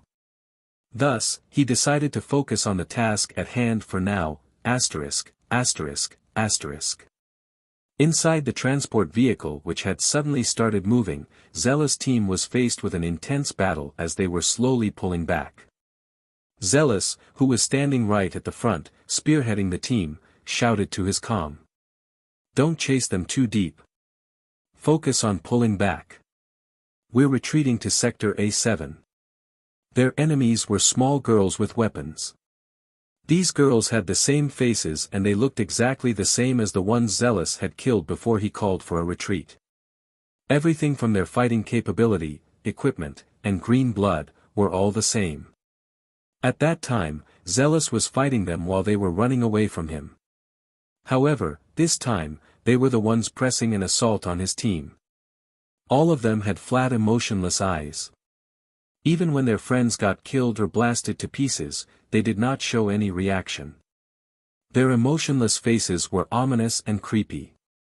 All of these girls had this exact look, and all of them looked like Haruka. The hallway was filled with the laser beams released from the girls' laser cannons. Zealous' team used the portable walls that they had installed to secure each sector. To block the lasers as they were slowly pulling back. Whenever Zealous' team found even the smallest opening, with Zealous as the main firepower, they would quickly attack and decimate those that were open. However, they were still feeling the heat from the assault. No matter how many they took out, the enemies kept coming without an end in sight. Their numbers were not reducing at all. After Zealous took out a nearby enemy, he knitted his eyebrows and turned toward his men. How's the situation? We have 3 badly injured, but everyone is still alive. We also have secured a route to retreat back to cargo sector A7. The badly injured are prioritized to retreat first. Zealous' stern expression relaxed after he heard that report. All right then, just continue retreating. No need to worry about your ammo. Make sure to stay in the hallway until we can regroup at cargo sector A7. Never try to set up a barricade inside a room even if the fight gets tough. Make sure that everyone understands it. Of course. After all, we've investigated where exactly these girls came from. It turns out that they were coming out from the rooms that we had secured beforehand. Just how exactly did they get in there? Suddenly, another man spoke with a stern look. I bet they were hiding. But we made sure to sweep the sectors when we had secured, you know. I bet we just checked if there's someone inside, right? I witnessed it myself, you know. The moment when they formed from a locker. I'm not saying that they came out from inside the locker, but the whole locker itself turned into one of these things. Hearing that fantasy-like statement from his friend, the other guy knitted his eyebrows and exclaimed. The heck are you even talking about? But Zealous looked convinced. I see, so that's why. They were disguised as a part of the transport vehicle. You gotta be joking with me. It would be great if it is really just a joke though, let's go. Zealous and his men were slowly pulling back from the front. But the number of enemies did not go down at all. They were shot down and sliced to pieces, drowning the floor in a puddle of green liquid. However, the enemies behind just ignored the puddle and kept charging forward. In the middle of battle, Zealous noticed the connection between the girls. Wait. I see now, so that's it. The reason why Zealous called for a retreat was because he was worried that there were secret routes inside the transport vehicle. When Zealous was attacked by that large monster, he was worried whether his men had the route to retreat secured. After all, that monster attacked him from somewhere supposed to be secured. But his men were safe. Which could only mean that the monster suddenly appeared in between the small opening between where his men were posted and him. Out of all the possibilities that he had thought of, he concluded that there must have been a secret route leading to where it had appeared. If there were indeed secret routes inside the transport vehicle, then it was too naive to think that the sectors that they had secured were really safe. Fearful of getting ambushed through such secret routes, he decided to redo everything with the assumption that there were secret routes. Thus, he called all his men back to cargo sector A7. However, if the enemies were disguising themselves as part of the transport vehicle, then even if there were no secret routes, it would not be strange for them to suddenly appear out of nowhere. Moreover, Zealous knew that no human could do this. This meant that the opponents he was fighting against were monsters taking human form. His thoughts then reached the next conclusion. The opponents were biological monsters taking the form of a little girl. That they were pumped full of powerful medicine. The reason why they were so tenacious and powerful was because of the medicine. It was also the reason why they kept coming back up even after he had already killed several of them. That was also the reason why they could not find corpses or any leftovers from the team that stormed the transport vehicle beforehand. It was because these monsters ate them. Although it was nothing but just a hunch, Zealous was convinced that he was right. Now that I take a good look at the hallway, I don't find any leftovers from the multi-legged drones that we had destroyed. Those drones were also equipped with laser cannons, just like these girls. Is it just a coincidence? Or did these girls get their laser cannons from eating those drones? If it is the latter, it would mean that these girls are of a monster type that would devour and assimilate anything they can consume. In that case, they can increase their numbers by consuming materials. No wonder they just keep coming. They're eating their dead friends to produce copies. Fortunately, Zealous knew how to deal with these kinds of monsters. He simply had to completely obliterate them until they had no energy or material left to reconstruct themselves. This is an order to everyone. Start the counterattack. The green liquid is probably an extremely powerful medicine. There's a good chance that they'll be able to heal themselves unless you completely destroy them. With that signal from Zealous, his team started to ramp up their counterattack. Faced with an intense assault that completely destroyed every single part of the monster's body, the girl's attacks started to weaken. Zealous used that chance to quicken the retreat of his team back to cargo sector A7, ******. Haruka, who was commanding the biological weapons, seemed solemn as she saw the changes in Zealous' team. That was fast. Is it normal for them to be able to adapt this quickly? Well, it is basically the same thing that had happened in Kagomayama City, so I guess that's why they know how to deal with it. Haruka shook off her worries for now and decided to focus on controlling the biological weapons. But something else caught her attention that made her knit her eyebrows. Your business here is already done, right? So why are you coming back? In her enhanced vision, Haruka could see Akira walking on the rooftop of the transport vehicle. Akira was in the middle of looking at a door on the rooftop when he suddenly stopped. Not too far ahead of him, a certain part of the rooftop was slowly opening. Shiro, is that it? No, that's not me. Suddenly Haruka jumped out of that opening. The moment she landed on the rooftop, she stood face to face with Akira. The smile that had adorned her face when he was with her while they were inside the transport vehicle was nowhere to be seen. What are you doing here? You have no business anymore here, right? True, but it seems that's not the case for Shiro. Shiro's voice immediately came out from Akira's information terminal. Haruka. Just listen to what I have to say. Why can't you come with me? If you're worried about what will happen after you run away, it'll be fine. I have a hideout that even Sakashita Heavy Industry cannot find. I've also prepared negotiation materials so that the corporate government won't arrest you even if you're someone from the Rebuild Research Laboratory. So please. But Haruka ignored Shiro's plea. She bit her lips, eyes full of pain as she looked straight at Akira. Leave. I have no wish to fight you, but if you get in my way, then I will have no other choice. Well, I can say the same for me as well. So, can we at least talk? No, leave. I don't want to hurt Shiro's friend. But if you give me no choice, I will use force.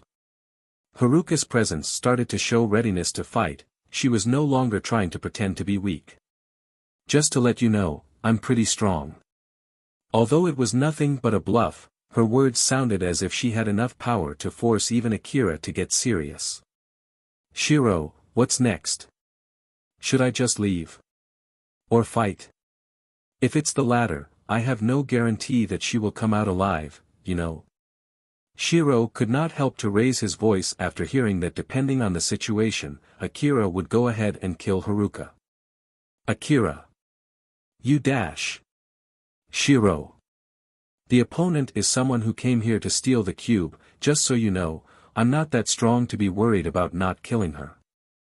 I will try, but I give you no promises. I know that I'm working for you right now, but I have no obligation to go that far for you. So, which one is it? Shiro could not find any words to rebuke Akira. That was when Haruka intervened. Then just leave. I don't know how much Shiro is paying you, but if it's money, you can just give it back. I can guarantee you, fighting me is not worth the trouble. Unfortunately, I can't just do that. A job is a job. It won't erase my responsibility just because I return the sum. Well, that might erase my obligation to Shiro tied to the reward, but that doesn't help resolve my other debts to him. Debts that are not tied to money. I'm planning to properly repay all my debts to Shiro. Haruka was taught that under the corporate government, everything that was done through money could be undone also through money. So, she was surprised to hear Akira respond in such a manner. You're a rather righteous person. I'm just doing my best. Shiro, what's your answer? Just to warn you, if the transport vehicle gets too far away from the camping vehicle, I will head back. My stuff is over there after all. The transport vehicle was going too fast for the camping vehicle to keep up. It was already speeding away from where Shiro was. Even so, Shiro could not decide to tell Akira whether he should fight or leave. The one who broke the stalemate was Haruka. Shiro, can you hear me? Why yeah. Let me tell you one thing. You might think that I've escaped that place, but that is not correct. I still have not escaped that place. What do you mean? I can't tell you more. But, as long as you don't know why, you won't be able to rescue me. So please, just leave. Haruka seemed honestly happy and sad at the same time as she threw a smile at Shiro through Akira's information terminal. I'm really happy that you have gone this far for me. It's already good enough. So please, just leave. A sad silence pervaded. It was Shiro who finally broke that silence. Akira, return back. All right. Akira walked to one end of the rooftop. He then turned around and looked at Haruka. She was only standing there as if struck by helplessness. Akira let out a sigh and jumped off the transport vehicle. Haruka then headed back inside the transport vehicle. All the emotions she felt were left here. It was taken by the wind created by the speeding transport vehicle and carried away, asterisk, asterisk, asterisk. After Akira landed on the ground, he waited for Shiro to pick him up. Even before Shiro came, he could no longer see the transport vehicle. Akira jumped on board the camping vehicle and went to check up on Shiro, but contrary to his expectation, Shiro was doing okay. Akira, I've opened all the cases. Oh okay, thanks. So then, what's your plan after this? Just as I planned, we will still go and rescue Haruka. Our target is the Rebuild Research Laboratory. This is where things get serious, so let's get ready. The camping vehicle accelerated even faster under Shiro's remote control. Say, Shiro. Didn't Haruka say something along the lines of it being impossible for you? She didn't say anything like that. What she said is that she still has not escaped from the Rebuild Research Laboratory.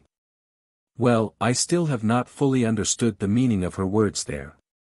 Akira, what do you think she meant by that? Something like that body of hers being a remote terminal that she's controlling from the laboratory. No, that one is not a remote terminal. That is the real Haruka. There is no doubt about that. I can guarantee you that. It's normal practice to prepare a body double when an important person goes on site. So, I'm experienced in both faking myself and seeing through fake bodies. That's why I can tell. That was the real Haruka. Then what did she mean by that? I don't know. But, if she's still under the control of the laboratory for any reason, then I will go and rescue her. We might be able to find the reason if we go to the laboratory. It's worth checking. It still sounds like we're just going with the flow. Shiro heard that and made a rather smug smile before speaking. At least not as bad as you thought. You have a point. Akira could not do anything but chuckle in reaction to that. So then, how long will it take before we reach that laboratory? It's about 5 hours from here. Alpha, is that enough time for you to familiarize yourself with the new equipment? Yep. I see. Although this rebuild laboratory sounds like some super facility, I have my frontline equipment with me this time, so I guess it should be fine. I'm really counting on you for this. It is a secret laboratory, so it might look like it's undefended from outside, but it should at least be as secure as a Sakashita heavy industry facility. A secret lab, huh? Yeah. It wasn't easy to find it, you know. I've been trying to find it even using the information that I got from Viola, but that turned out to be useless, so it was really not easy. The camping vehicle continued running through the wasteland and into the rebuild research laboratory that even Shiro had a hard time finding, ******. Back in Cheryl's base, Cheryl was fearfully receiving a visitor. I heard that you have some business with Viola. May I ask what it might be? It's nothing serious, I just have a few questions for Viola-san regarding some of her past dealings. It would be great if you would cooperate. The guest was Maruo. Inabe, as an officer from Kagamayama City, already told Cheryl beforehand that Maruo was someone from the corporate government and warned her not to do anything rude to him. That was why she was so nervous. So then, where is Viola-san? She'll be here in a minute. So please wait for a bit. Although she had Akira's support and her gang had become a rather untouchable organization in Kagamayama City, they were still nothing compared to the corporate government. Thus, it was not strange for everyone in the gang to be nervous with the current guest around. A moment later, Cheryl's men came in with Viola. Viola sat in front of Maruo as she was trying her best to keep her usual smile. I heard that you have some questions for me, so, what might it be? I want to know in detail about your deal with someone by the name of Goru in Mihazono Ruin. We have investigated and it seems like you gave him a certain piece of information. What did you give him? I see, so you want to buy that information. In that case. In order to get into her usual rhythm, Viola tried to start negotiations in her usual fashion. But Maruo stopped her. I will give you the gratitude amount, but let's negotiate a later date. I want to know that answer first and foremost. I know you like to complicate the discussion. So, let me state this. I can actually just ask your brain directly, but that will require certain preparations first. So, to not have to go through such a troublesome thing, it would be of great help if you can just tell me honestly. Would that work for you? In front of Maruo, who said that with nonchalance and a peaceful smile, Viola got overwhelmed by the pressure and told Maruo everything.